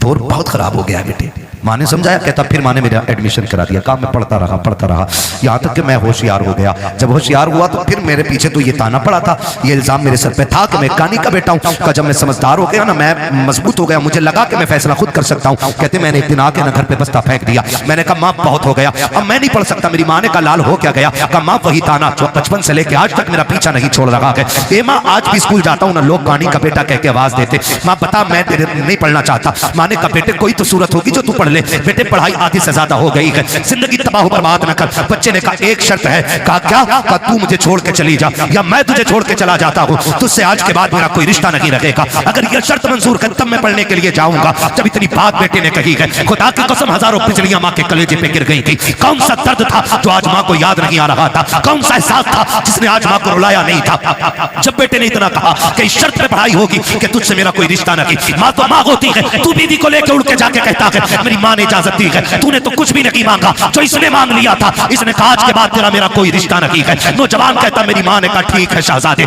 आज के बाद तेरा मेरा कोई रिश्ता नहीं। उसने कहा माँ कोई पूछे भी तो बताना मत, मैं तेरा बेटा हूँ, और ना मैं कहूंगा तू मेरी माँ है। माँ ने अपनी आंखों में आंसू लिए, बेटे से जुदाई बर्दाश्त कर ली। वक्त बदलता गया, बेटा पढ़ता चला गया। फिर अल्लाह ने अच्छी नौकरी दी, शादी भी हो गई, अच्छी दुल्हन मिल जाती है। अल्लाह ने इसको एक बेटा अता किया। जब बेटे की खबर माँ को पहुंची है, कई बार इस बेटे को देखने के लिए माँ बेटे के दरवाजे तक आई है, लेकिन गैरत ने कदम रोक दिए थे। हिम्मत जवाब दे गई, अपने बेटे को माँ बेटा ना कह सकी, पलट के वापस आ गई। चंद साल फिर बीत गए। फिर एक दिन माँ ने सोचा अब दुनिया से जाने वाली हूँ, क्यों ना अपने बेटे का चेहरा देख के आ जाऊं। माँ ने कदम उठाए गए, कलेजे पे बर्दाश्त का पत्थर रखा, बेटे के दरवाजे पे आके खड़ी हो जाती है। दस्तक दी, अंदर से इस बूढ़ी का पोता निकल करके आया। उसने कहा क्या बात है? कहा मुझे इस घर के मालिक से मिलना है। बच्चे ने अंदर जाके कहा अब्बा जी कोई औरत आई है, उसकी एक आंख नहीं है, आपसे मिलना चाहती है। जब इतनी बात सुनी है, उसने कहा उससे जाके कह दो मैं घर पे नहीं हूँ। जब बच्चा पलट के आके कहता है मेरा बाप घर पे नहीं है, अल्लाह अकबर। माँ ने आंखों में आंसू भर के बच्चे से कहा था बेटे तू कौन है? उसका कहा मैं उसका शहजादा हूँ। माँ बेसाख्ता होकर के अपने पोते को सीने से लगा लेती है। याद रखिएगा माँ बाप को औलाद प्यारी होती है, लेकिन बुजुर्गों ने कहा है पूत से ज्यादा पोते प्यारे हुआ करते हैं। वजह यह नहीं होती है कि वो रोटी देंगे, वजह यह नहीं होती है कि बुढ़ापे का सहारा बनेंगे। इसलिए पूत से पोते प्यारे होते हैं क्योंकि माँ बाप को अपने पोते के अंदर अपने बेटे का बचपन नजर आया करता है। नारे तकबीर, नारे रिसालत, मसलके आला हजरत, मसलके आला हजरत हजरत मुफ्ती हम्माद साहब किबला। नारे तकबीर, नारे रिसालत। वाह जवाब। इसलिए पोते पूत से प्यारे होते। मैं बहनों से कहूंगा यही बैठी हैं, कई बार ऐसा होता बूढ़ा ससुर पोते को गोद में ले लेता है ना। आजकल तो जेंटलमैन है ना, बहुत पढ़े लिखे लोग हो गए सब, ऐसे पकड़ के खींच लिया, उठ यहां से, देखता नहीं से सांस का मर्ज है, इसके मुंह में थूक आता है, इसकी आंखें गंदी रहती हैं। यही वजह है कि हम पढ़ाने के बाद भी अपनी औलाद को इंसान नहीं बना पाए। गलत नहीं कह रहा हूं। जिन लोगों को किताबें ना मिली, बूढ़ों का दामन मिल गया, वो आज भी इंसान है।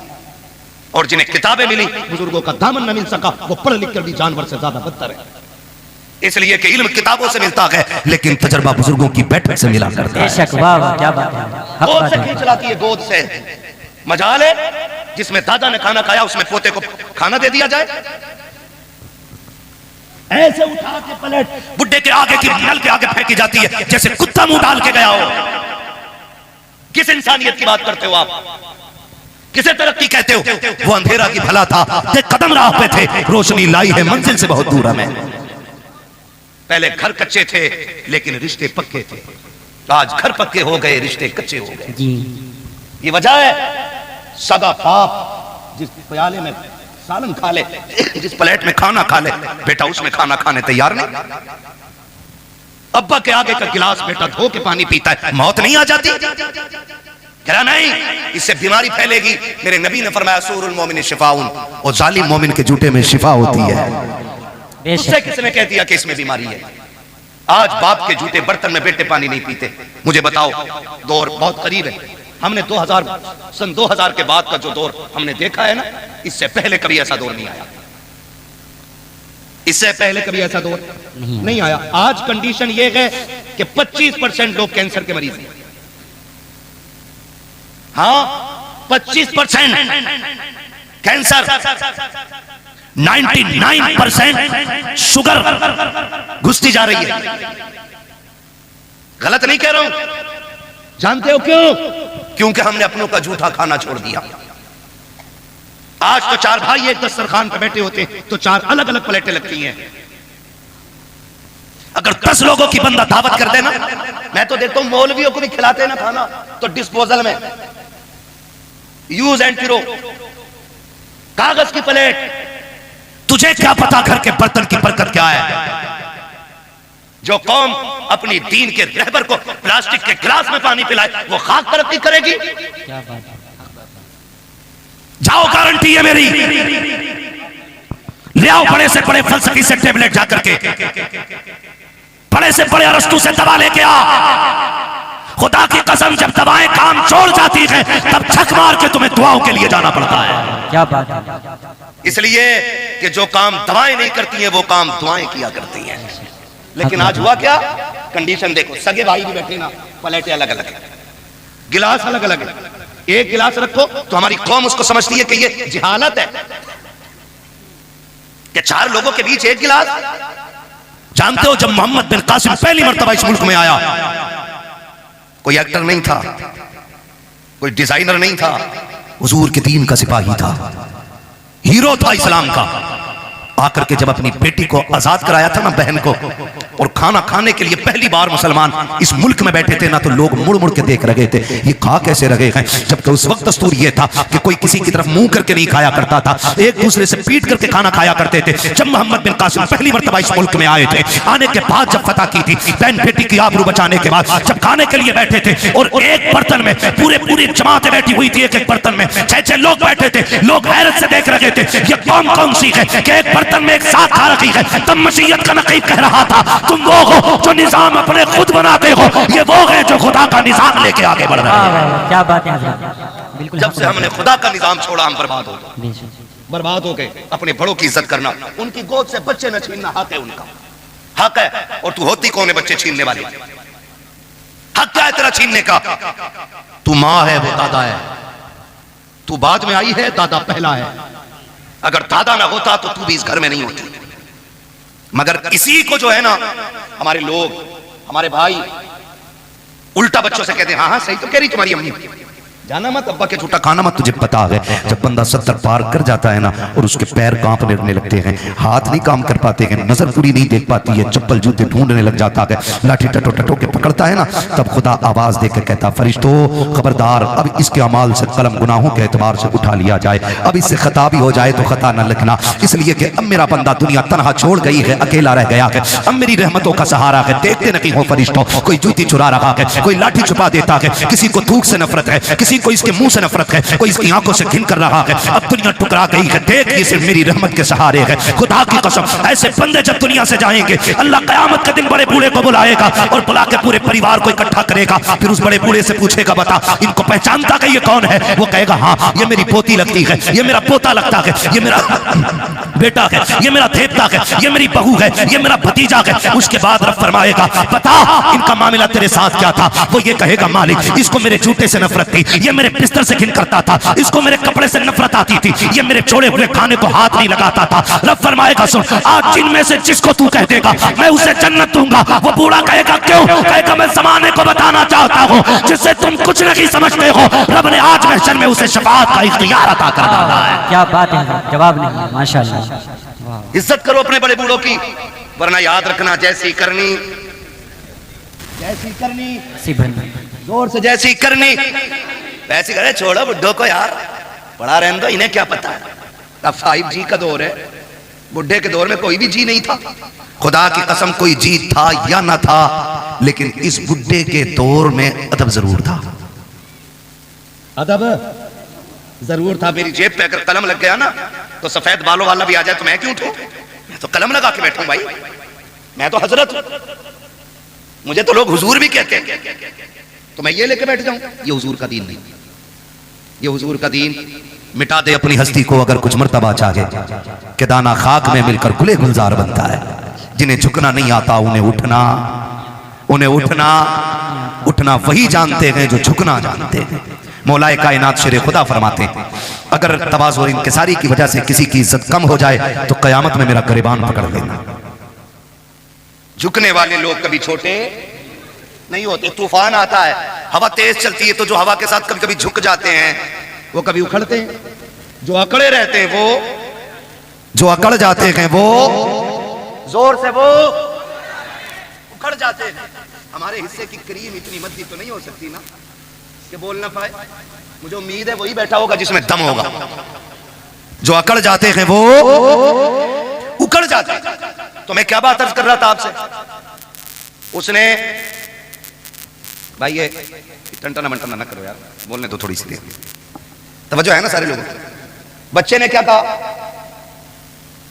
कि अब्बा घर पे नहीं है, उसने लिपटा लिया सीने से, बच्चा छुटा के भागा।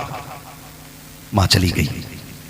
मां कुछ दिन की मेहमान थी, जब बीमार हुई तबीयत खराब होने लगी ना, उसने कलम लिया, एक तहरीर लिखी, तय की, पड़ोसन को बुलाया, कहा मेरा इंतकाल हो जाए ना तो वो जो सेठ साहब रहते हैं ना फलां गली में, उनका मकान है, मेरे इंतकाल के बाद ये मेरा कागज उन तक पहुंचा देना, लेकिन याद रखना इसे खोल के ना देखना, ये मेरी अमानत है, इसे खोल के ना देखना, ये मेरी अमानत है। इतना कह के उसने दिया, कुछ दिन गुजरे कि उसका इंतकाल हो गया, मां मर गई। कुछ दिन के बाद उस औरत को ख्याल आया, ये जो बुढ़ी गई है ना, इसने कागज भी तो दिया था, जो फला अमीर के घर जाके देना था, उसने वो कागज लिया, लेकर के दरवाजे पे गई, अल्लाह अकबर, दस्तक दी, आवाज आई, बच्चा निकल के आया। फिर वही बच्चा कौन है, कहा कि जाओ तुम्हारे बाप से मिलना है, उनको भेजो। कहा, उसने पूछा कौन है, कहा औरत है। कहा कि कैसी, कहा कि तू सलामत है। उसने कहा फिर मेरी माँ तो नहीं होगी। ये सोच के दरवाजे पे आया, देखा एक अजनबी औरत को खड़े देखा, खातून कैसे आना हुआ, कोई जरूरत कुछ लेने आई हो? कहा नहीं। कहा फिर, कहा ये मेरे पास तेरी अमानत रखी हुई है। कहा मेरी अमानत? कहा हाँ। उसने जैसी वो कागज लिया और उसके लिफाफे को देखा ना, उसने उसमें माँ का नाम पढ़ा हुआ था, बस लेके अंदर आया, उसको लेके खोल के बैठ गया। जब उसने खत खोल करके पढ़ना शुरू किया ना, अजीब कहानी थी, चीखें निकल जाती। उसने लिखा जो पढ़ा के, माँ ने लिखा था, मेरे शहजादे, मैं तुझसे कई बार मिलने की कोशिश की, लेकिन तूने मिलना नहीं चाहा। मेरे बेटे, मैं तेरी बुलंदी और तेरी तरक्की के लिए तुझसे दूरी बर्दाश्त करके वक्त गुजारती रही। बेटे मैं शिकवा कोई नहीं कर रही हूँ, शिकायत कोई नहीं, मेरी तो कट गई जैसे भी कटनी थी, लेकिन बेटे एक दर्द मेरे सीने में था, एक एहसास था बेटे, जब तेरे बाप का इंतकाल हुआ तू मेरी गोद में था, दुनिया ने मुझसे कहा था निकाह कर ले, जवान है, मगर मैं तेरी जिंदगी के लिए मैंने अपनी हसरतों को कुर्बान कर दिया, अपनी जवानी मैंने तेरे लिए लुटा दी, मैंने तेरे होते हुए किसी से निकाह को गवारा नहीं किया। मैं ये सोचती रही शायद कोई और आएगा मेरे बेटे को इज्जत नहीं दे पाएगा, मैं तेरी इज्जत की खातिर बेटे जवानी कुर्बान कर चुकी, मेरी जिंदगी लग गई तेरे नाम। लेकिन बेटे दर्द उस दिन हुआ था जिस दिन तूने मुझसे ये कहा था, अम्मा मैं तुझे छोड़ के जाना चाहता हूँ। उसमें लिखा था मेरे बेटे, उतना दर्द तो तेरे बाप के इंतकाल पे भी नहीं हुआ था जितना दर्द तेरी जुदाई से मुझको हुआ था। ए मेरे बेटे, बड़ी हसरतें मैंने तेरे साथ पाली थी, लेकिन तूने सारी हसरतों को 2 मिनटों में खाक में मिला के रख दिया था। मेरे बेटे तू मुझे छोड़ के चला गया, तेरी नाराजगी की वजह से। बाप वो पेड़ होता है औलाद के लिए जो हर धूप से बचाता है औलाद को, वो दीवार होता है औलाद के लिए जो हर झोंके से बचाता है औलाद को, वो साया होता है औलाद के लिए जो हर मुसीबत से बचाता है औलाद को। जब तूने गाड़ी खरीदी तो लिख दिया माँ की दुआ है, बिल्डिंग बनाई तो लिखा माँ की दुआ है, तरक्की की कारखाना बनाया तो लिखी माँ की दुआ है, जब कामयाबी हासिल की तो तूने कहा माँ की दुआ है। मैं इनकार नहीं करता, बेशक माँ की दुआ है, लेकिन बता तो सही, माँ तो वो है जो पंखे के अंदर घर में लेटी रखी,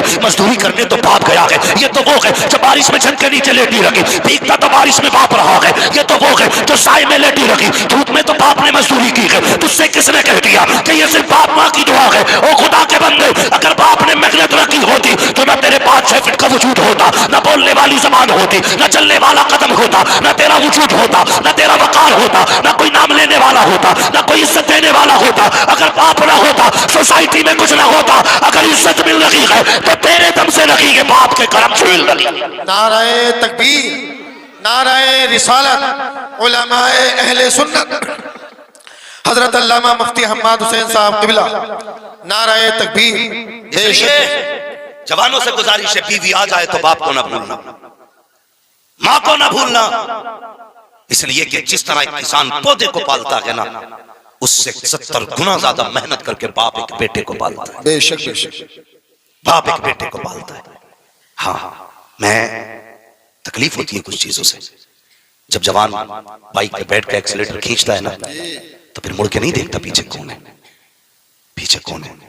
भाई तू तो मर जाएगा एक झटके में, लेकिन उस बूढ़े बाप के बारे में सोचा जिसने कितनी हसरतों के साथ तुझे परवान चढ़ाया है?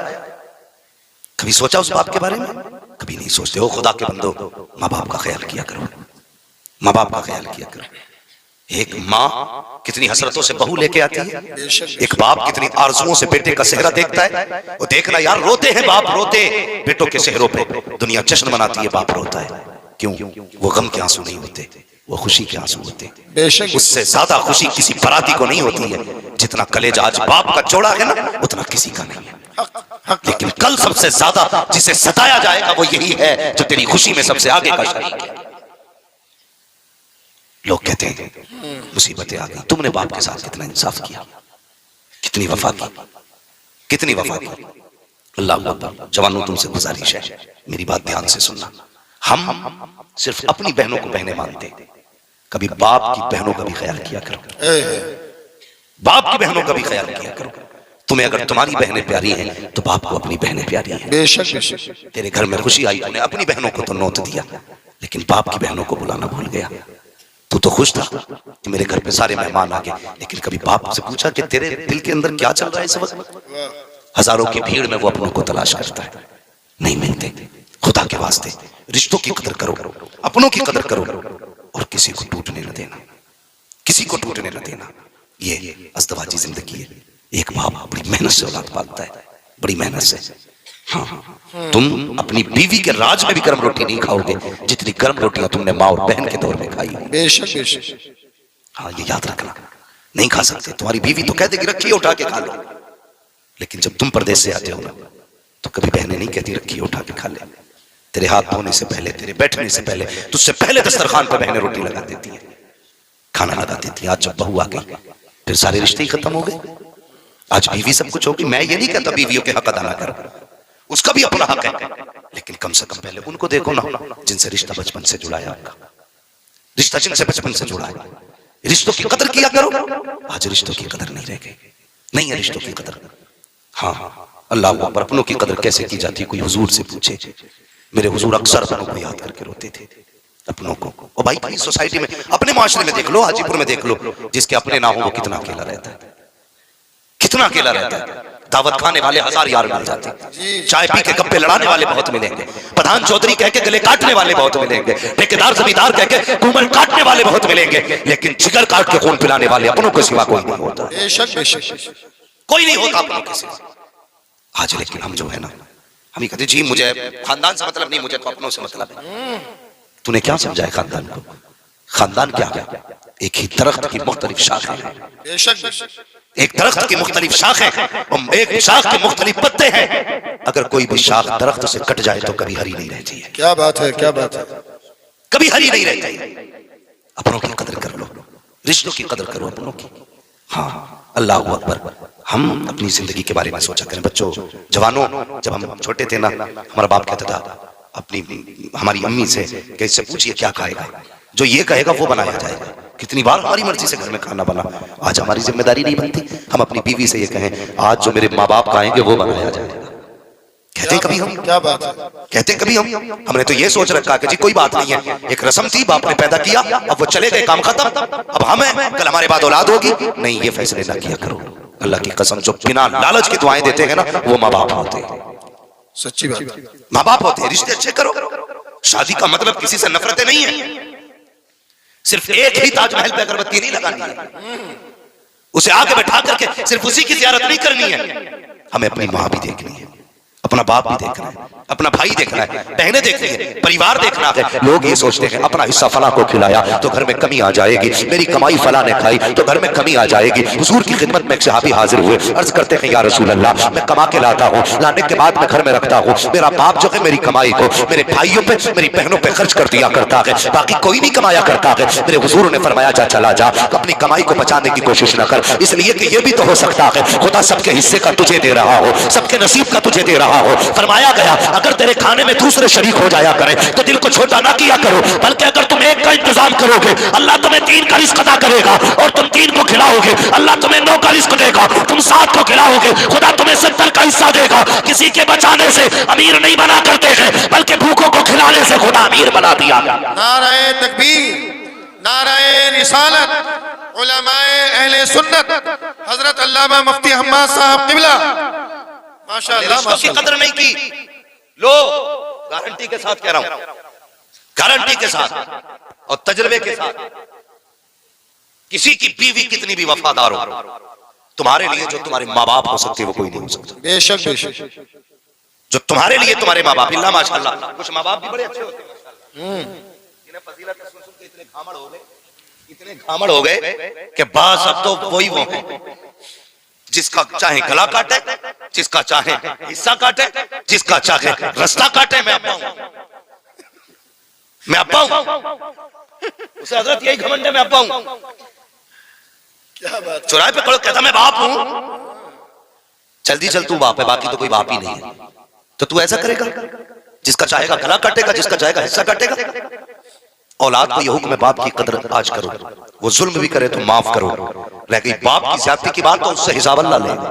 बेशक बेशक। बाप भी ख्याल रखें, अपने अब्बा होने का नाजायज फायदा ना उठाइए कि हम अब्बा हैं। हाँ, सिर्फ औलाद के लिए अब्बा हो, बाकी पूछा तुमसे भी जाएगा। बेशक बेशक। इसलिए तुम भी औलाद के साथ इंसाफ करो, किसी को सताओ मत, किसी को रुलाओ मत, किसी का हक ना मारो, तुम्हें हिसाब देना है। इसलिए गुजारिश है, बापू से भी गुजारिश है रिश्ते बेहतर करें, औलाद से भी गुजारिश है रिश्ते बेहतर करें। अल्लाह अकबर। अपने अपने होते हैं, अपने अपने होते हैं। हजरत यूसुफ अलैहिस्सलाम, अगर तारीख बताऊं, सबसे पहले हजरत आदम अलैहिस्सलाम अपने बेटे के लिए इतना रोए कि कोई बाप अपनी औलाद के लिए इतना नहीं रोया होगा। इसलिए कि बाप बेटे का रिश्ता ही कुछ ऐसा है। और ये सच्ची बात कह रहा हूं, अल्लामा अबरार साहब, अल्लामा नफीस अख्तर साहब किबला, ये सच्ची बात कह रहा हूं। बाप का सही हमदर्द सिर्फ बेटा होता है, हमदर्द सिर्फ बेटा होता है। जो बेलौस बाप के लिए जान दे सकता है वो बेटा होता है। लेकिन हम जो है ना, किसी की पढ़ाई में आके, हम किसी की गलत गुट्टी खा गए, किसी ने हमें गलत चढ़ा दिया, हम धोखा खाए हुए हैं, इसलिए हम बाप से दूर हैं। बाप बाप होता है, ये रिश्ता इतना ही पुराना है जितनी इंसानियत पुरानी है। हजरत आदम अपने बेटे के लिए रोए, हाँ, और हजरत याकूब की कहानी सुनो, उन्होंने तो रोते रोते आंखें खो दी। कितना बड़ा रिश्ता है बाप बेटे का। अल्लाह अकबर। भाइयों ने क्या कहा था, अब्बा जी यूसुफ को ले जाना चाहते हैं। एक दिन ख्वाब देखा था ना हजरत यूसुफ ने, अब्बा मैंने ख्वाब देखा है, क्या कि चांद सूरज और 11 सितारे मुझे सजदा कर रहे हैं। तो कहने लगे बेटा किसी को बताना मत। लेकिन एक भाभी ने यह ख्वाब सुन लिया था, भाभी ने, उसने अपने शौहर से कहा कि यूसुफ ने ख्वाब देखा, और ऐसे अपने वालिद से कहा, उन्होंने मना किया बताने के लिए। वो समझ गए, कहने लगे जरूर ये बड़ी शान वाला होगा। हसद तो उसी दिन से था जिस दिन से हजरत याकूब को हजरत यूसुफ से प्यार था, लेकिन जब ख्वाब दिखा ना तो फिर और ज्यादा सख्ती हो गई। कहने लगा फैसला हादी हो गई, भाई अब ऐसा करो कत्ल ही कर दो। क्या कहा था, साथ भेज दो। क्या करने लेके जा रहे हो, खेलने के लिए। हजरत याकूब नबी है, अल्लाह अकबर, नबी थे, क्या फरमाते, मुझे डर है कहीं से भेड़िया ना खा जाए।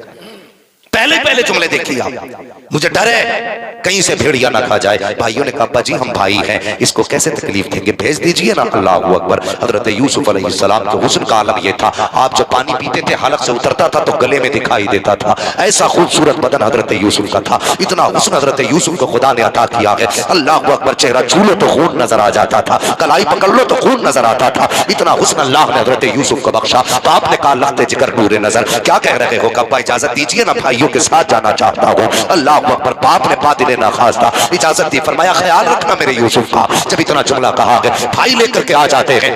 अल्लाह अकबर। हजरत याकूब जानते थे आज ये बेटे से आखिरी मुलाकात है। जिस मोड़ तक याकूब को यूसुफ दिखाई देते रहे, आप आंखें जमा के बेटे को देखते रहे। जैसी मोड़ मुड़ा गए, भाइयों की नजरों से हजरत याकूब की नजरों से जब भाई ओझल हुए हैं, उन्होंने जाकर के हजरत यूसुफ को जमीन पे पटका, जमीन पे फेंका। फेंकने के बाद उसके बाद हजरत यूसुफ से कहा क्या समझता है अपने आप को, क्या है तुझमें ऐसा जो बाप तुझसे प्यार करते हैं, हम में कौन सी कमी है जो वो हमें प्यार नहीं करते हैं। अल्लाह अकबर। हजरत यूसुफ है, बचपन का जमाना है, बड़े भाई की तरफ दौड़े, उसने भी तमाचा लगाया, दूसरे भाई की तरफ दौड़े, उसने भी तमाचा लगाया। आज कोई बचाने वाला नहीं है, आज कोई सीने से लगाने वाला नहीं है। अल्लाह अकबर। कौन सा सितम न किया भाइयों ने। हजरत यूसुफ के हाथ बांधे कुएं में डाला गया है। जब कुएं के अंदर डाला गया, हजरत यूसुफ कुएं के अंदर आए हैं। मुझे कुएं की तारीख पे गुफ्तगू नहीं करनी है, बात लंबी हो जाएगी। हजरत यूसुफ कुएं के अंदर आए, इधर भाई फेंक करके आप चले गए हैं। अगले दिन घर पहुंचे हैं, शाम का वक्त था, वैसे दोपहर घर चले जाते थे, लेकिन इस डर से घर नहीं गए अगर हम दोपहर में गए तो बाबा देखने आ जाएंगे, कम से कम सुबह जाएंगे, शाम को जाएंगे, ताकि रात को वो ना आ सके। शाम के वक्त गए हैं, हजरत याकूब के कपड़ों पे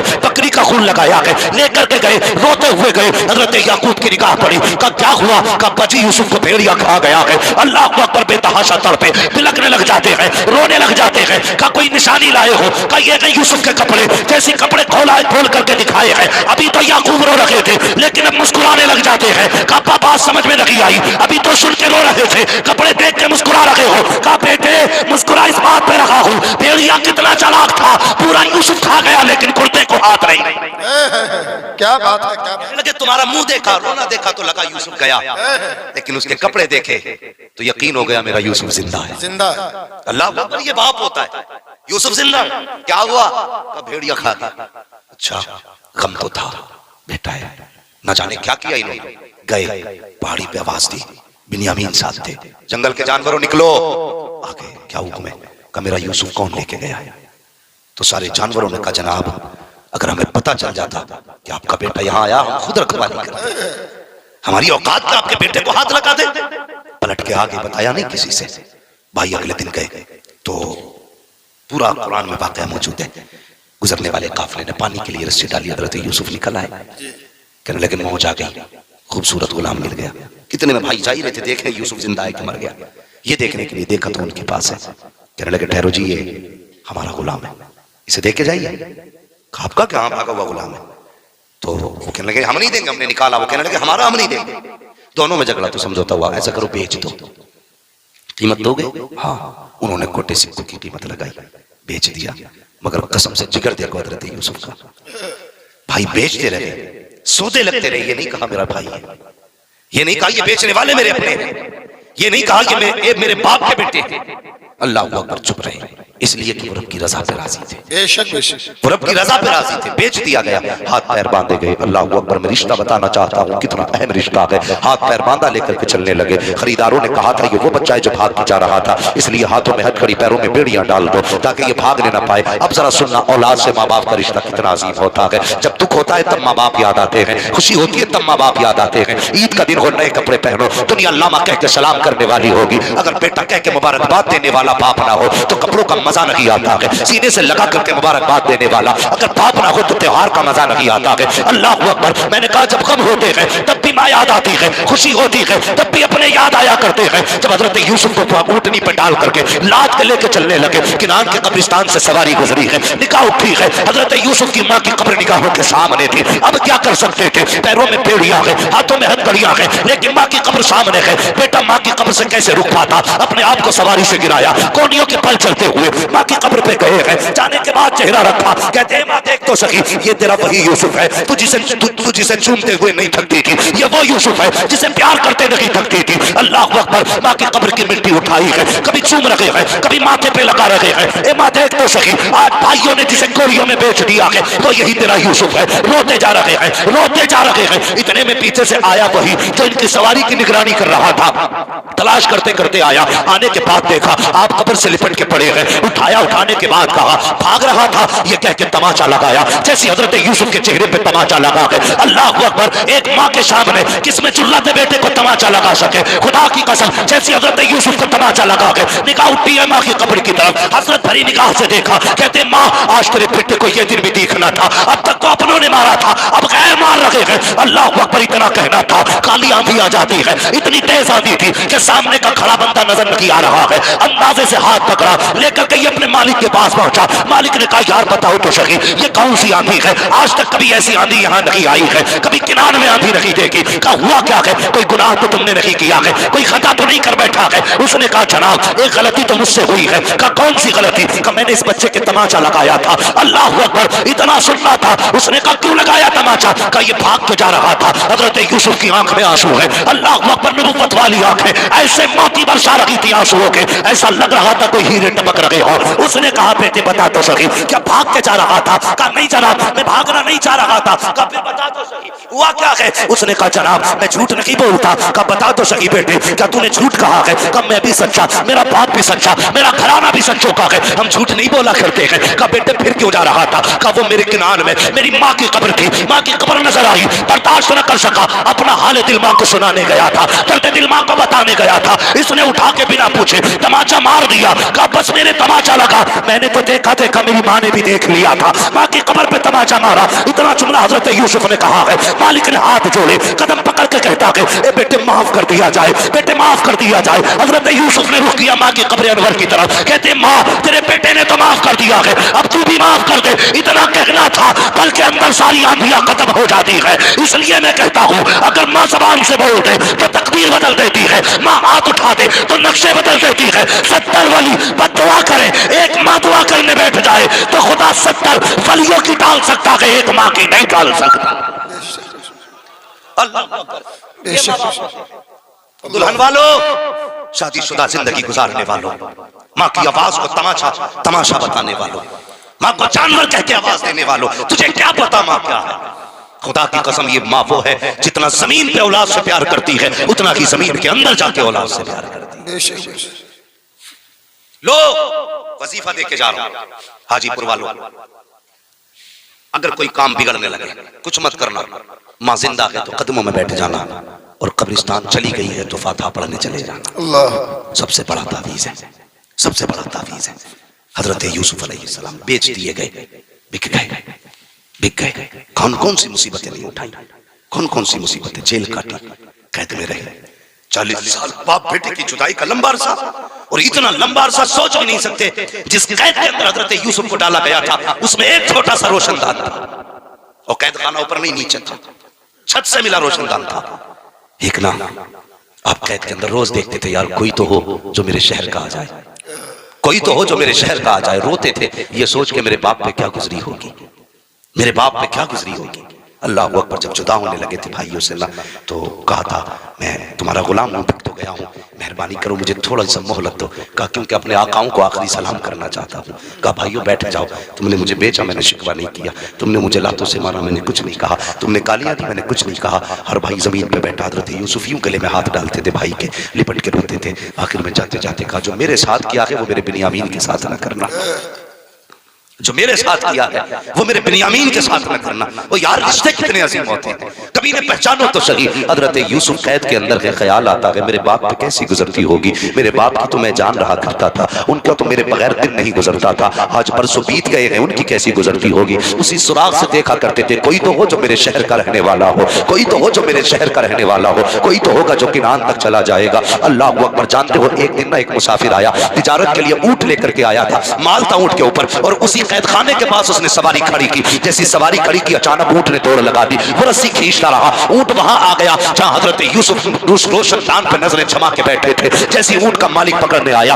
आपने कहा ठहर तो सही जरा करीब आ। कहा क्या बात है, उसने रोशनदान में देखा, चांद सा चेहरा नजर आया, हैरत में पड़ गया। कहा क्या बात है जवान, कहा कहां का रहने वाला है। उसने बताया फला शहर का रहने वाला हो। आपने फरमाया पता, क्या तू किनान को जानता है। उसने कहा जी मुझे पता है, हमारे करीब में किनान शहर है। कहा फिर उसके रहने वाले याकूब को भी जानता होगा। कहा जी उनको अच्छी तरह जानता हूं, उनका कौन नहीं जानता है। फरमाया जरा ठहर जा, मेहरबानी कर कुछ टाइम दे दे। आपने खत लिखा, लिखने के बाद उसके हवाले किया। कहा तू जब पहुंचे किनान या उस शहर के बूढ़े याकूब के हवाले मेरी तहरीर कर देना। अल्लाह अकबर। उसने कहा जनाब रिश्ता क्या है। कहा बताने की जरूरत नहीं है। कहा ताल्लुक क्या है। कहा कुछ बताने की जरूरत नहीं है, बस ये मेरा खत उसके हवाले कर देना। अल्लाह अकबर। इसने खत लिया, कहने लगा जनाब मैं अभी तो नहीं जाऊंगा, मुझे 8-10 दिन लग जाएंगे। कहा तेरी मर्जी, जब पहुंचे ये खत पहुंचा देना। अल्लाह अकबर। हजरत यूसुफ का खत है, लेकर के ताजिर किनान आया है। जैसे किनान ताजिर खत लेकर के आया है, हजरत याकूब के दरवाजे पे दस्तक हुई है। 3 दिन के बाद, जब इसको 3 दिन के बाद ख्याल आया यूसुफ किसी कैदी ने खत दिया था, अल्लाह अकबर, लेकर के याकूब की चौखट पे आया। हजरत याकूब कहते हैं क्या हुआ, कैसे आए हो। कहा कि फला शहर गया था, एक कैदी से मिला था, उसने खत दिया है। अल्लाह अकबर। इतना सुनना था, खत से पहले चीख निकल गई हजरत याकूब की। कहते हो ना हो मेरे बेटे का खत होगा, मेरे शहजादे का खत होगा। कहा जल्दी कर बता तो सही। जैसी खत देखा है आंख में आंसू आ गए। उसमें लिखा हुआ था बाबा मेरी फिक्र न कीजिएगा, कोई परेशान ना होना, मैं जगह हूं खैरियत से हूं। कहा बेटे बता तो सही, जिसने ये खत दिया है उसका नाम क्या है। का नाम तो नहीं बताया, लेकिन चेहरा ऐसा था कि जब उसके आगे खड़ा हुआ था तो उसके चेहरे में मुझे अपना चेहरा नजर आ रहा। अल्लाह अकबर का इतना हसीन कहते थे।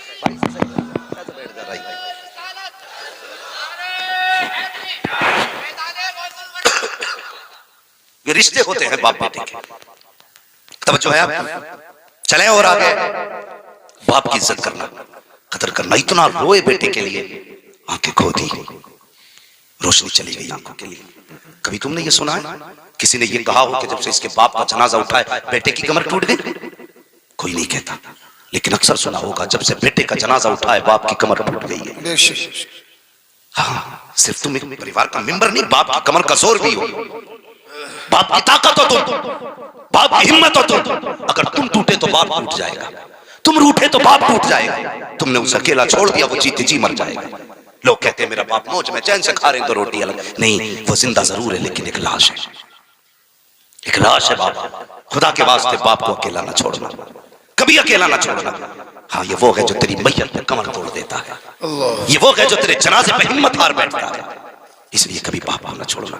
मेरी गुजारिश है बाप के साथ फ्रेंडली रहा करो, ऐसे बाप के साथ रहा करो जैसे दोस्तों के साथ रहते, और कभी अपने दिलों के राज बताया करो, कभी बाप से भी दिल के राज लिया करो। अल्लाह की कसम, बाप को ना ये सेब संतरे अनार मौसमी का जूस इतनी ताकत नहीं देता जितने बाप को बेटे के मीठे लहजे ताकत दिया करते।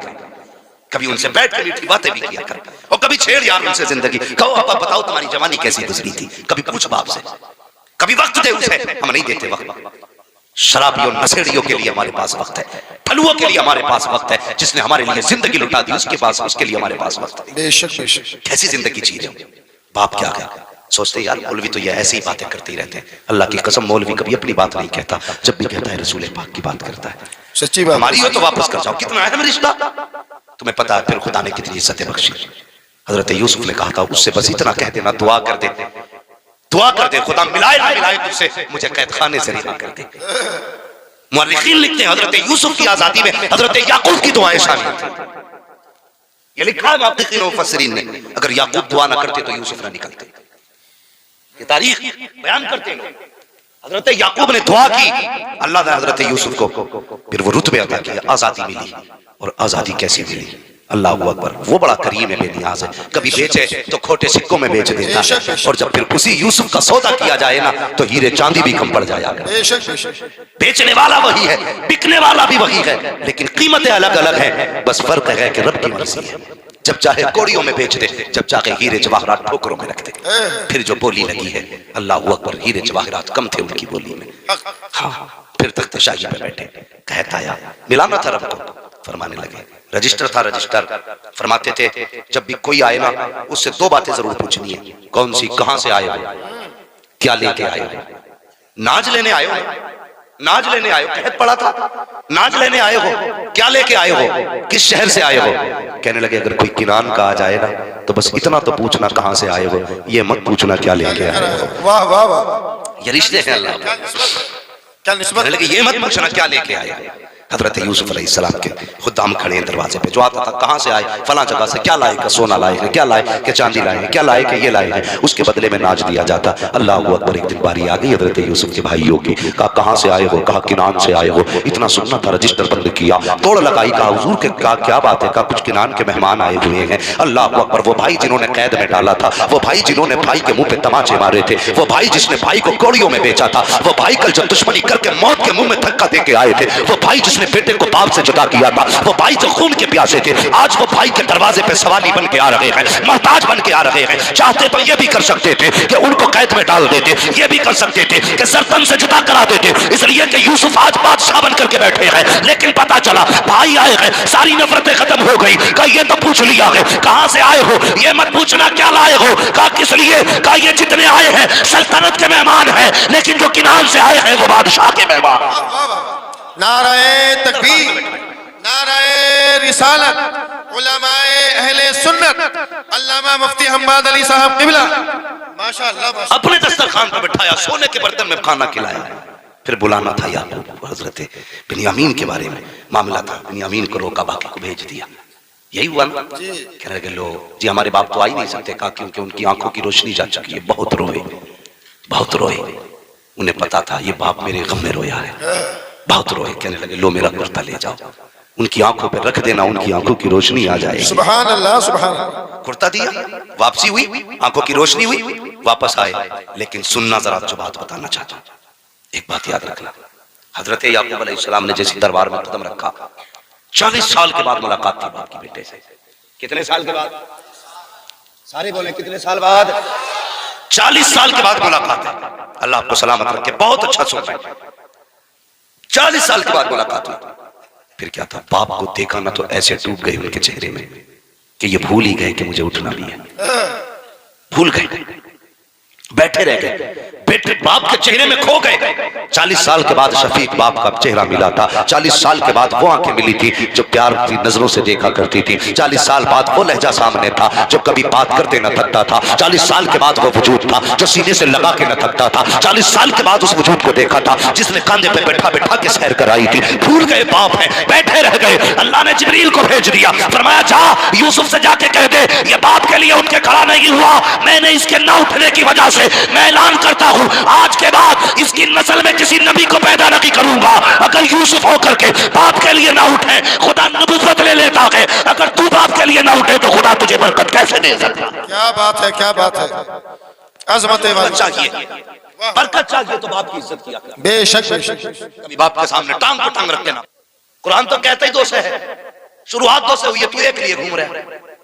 क्यों ना घूमे बेचारा, पूरे दिन तो जिंदगी ठलुआ में गुजार दी, चुराव पे गुजार दी, न करने के न खाने के। कहते मौलाना एक जब से आई मुसीबत आ गई, मशवरे देने वाले लोग मिलेंगे आपको कि बेटे बड़ी बड़ी जिंदगी है निकाह की। कहते हैं ना लोग, समझ लेना ये सबसे बड़ा ठलुआ है, सबसे बड़ा निकम्मा है जो ये कहे शादी के बाद की जिंदगी बड़ी बुरी है, समझ लो निकम्मा है। इसलिए कि मेरे हुजूर फरमाते हैं कि जब बंदा निकाह कर लेता है तो अल्लाह हर नेकी को 70 गुना बढ़ा दिया करता है। सुभान अल्लाह, सुभान अल्लाह। और इंसान मुकम्मल ही तब होता है जब निकाह कर लेता है। जब निकाह के बाद मुकम्मल है तो निकम्मे ठल्ले, तो उससे किसने कह दिया निकाह के बाद जिंदगी मुसीबत? निकाह के बाद जिंदगी बड़ी पुरसुकून होती है, बड़ी पुरसुकून होती है। बेहतर करो, हालात बेहतर करो, लेकिन शर्त थोड़े निकाह भी सस्ते कर लो। है मुखिया का पोता हूं, 10 लाख से कम नहीं लूंगा। ले जी भाई, इससे कम नहीं लेना मुझे भाई, 10-15 लाख तो चल जाएगा। असरार भाई बैठे नहीं, अल्लाह सलामत रखे भाई। तुम सुभान अल्लाह भी मत कहो चाहे, लेकिन मेरे सामने बैठे रहो, अल्लाह सलामत रखे। ये बड़े करीबी रिश्तेदार हैं मेरा, इनसे हंसने का भी एक रिश्ता। हाँ, ये मामला है, बस अल्लाह सलामत रखे इस पूरे परिवार को। बड़े अच्छे लोग हैं और यूं तो पूरा हाजीपुर बड़ा अच्छा है। एक ही बैठा था हाजीपुर का, सुभान अल्लाह भाई, बाकी तो नाराज होकर बैठे। जरा खैरियत है ना आप लोग? खैरियत है?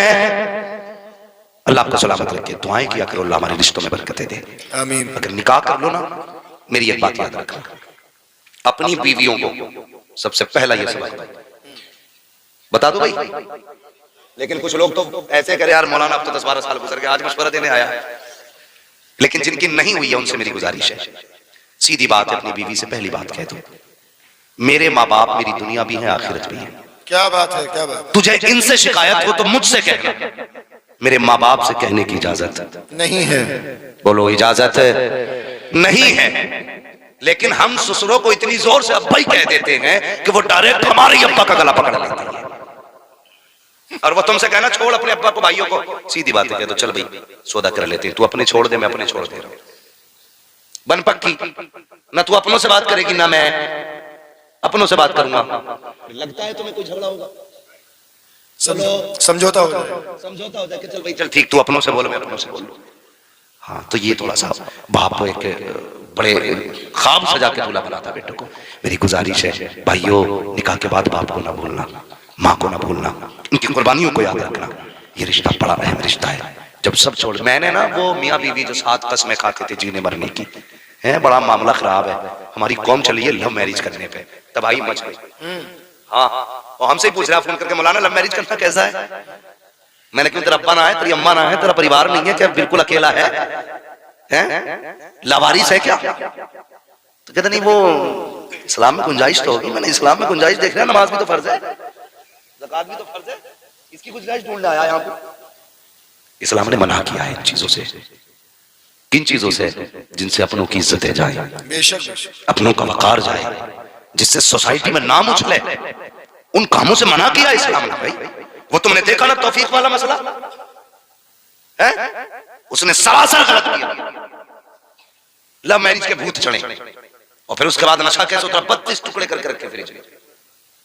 आफ्ताब देख रहे हो ना न्यूज, आफ्ताब वाली, 32 टुकड़े करके रखे। ओ खुदा के बंदे, मत कर लव मैरिज, अरेंज मैरिज कर, अल्लाह तेरे घर में भी बरकतें देगा, तेरी नस्लों में भी बरकतें देगा। हाँ नौजवानों, ये जदीद दौर की हवा में मत बह जाना, नया दौर है भाई, खुद मर्जी से चुनेंगे अपनी, मत चुन अपनी मर्जी से, बाप की मर्जी से कर ले। 19% भी होगी ना तेरी नजरिए से, 21 ना हो, अगर 19 भी होगी ना, उसे इज्जत से जगह दे दे। तो यहाँ इज्जत से जगह दे, बाप को इज्जत दे दे, अल्लाह क़यामत में तुझे इज्जत अता कर देगा।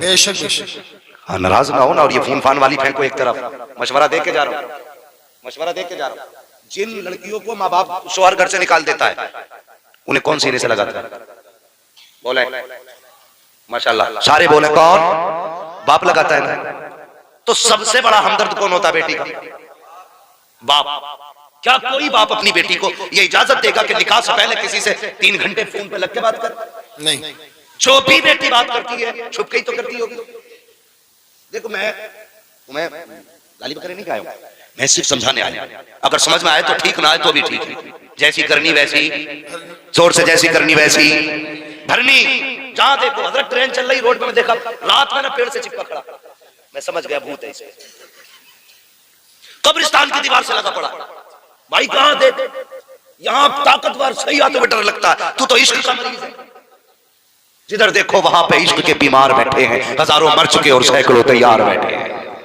भूत चलाए भाई, जब से ये सीने फ्री होंगे ना तो बस इज्जत ही फ्री होगी।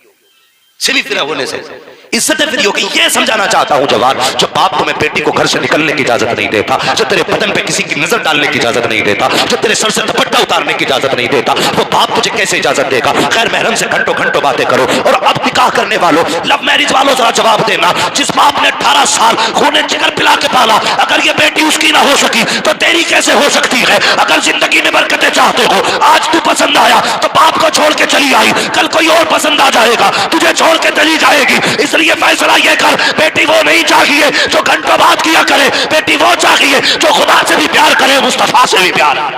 बेशक सुभान अल्लाह सुभान अल्लाह। करोगे मैरिज? अरेंज मैरिज करना। हाँ, अल्लाह तौफीक दे हमारी कौम। और फोन सिर्फ जरूरत पे इस्तेमाल करो। आजकल तो फेसबुक पर रिश्ते हो रहे जी, फेसबुक पे। हाँ, और लोग बड़े चालाक हो गए, दिखाने के मुंह हो रहे, दिखाने के मुंह हो रहे। जब दिखाई गई तो हूर थी, निकाह में आई तो बस फिर क्या चुड़ैल थी। दे बाबा भाई, अपने माँ बाप को भेजो और सिर्फ ये मत दिखाया करो रंग रूप कैसा, ये भी दिखवा लिया करो। अब मजरा देख के आना, उसके माथे पे सजदों का नूर है कि नहीं, उसके लहजे में कुरान की खुशबू है कि नहीं, जब वो चलती है तो कनीज़े फातिमा लगती है कि नहीं, जब वो तुमसे बात करे तो ये देखना नजरें झुका के बात कर रही है या नजरें मिला के बात कर रही है। दुपट्टा कहाँ हो ये देखना। हमने ये तो नहीं देखा कि बेटी का दुपट्टा कहाँ था, उसका गले में दुपट्टा आया, कहने लगे बेटी एक नंबर है, बालों खुले थे, का बड़ी हसीन थी। नहीं प्यारे, हसीन वो नहीं होते हैं जिनके सर पे हया की चादर नहीं होती है, हसीन वो नहीं होते हैं जिनके बदन पे शर्म का लिबास नहीं होता है, हसीन वो नहीं होते हैं जिनके गलों में दुपट्टे पड़े होते हैं, हसीन वो होते हैं जिनकी नजरें हया से झुकी होती है, हसीन वो होती है जो कनीज़े फातिमा नजर आती है, हसीन वो होती है जो हया के लिबास में लिपटी हुई हो। अरे हसीन वो नहीं है जिसे लोग मुड़ मुड़ के देखा करे, हसीन वो होती है जिसे फरिश्ते भी छुप छुप के देखा करे। क्या बात है, नाराए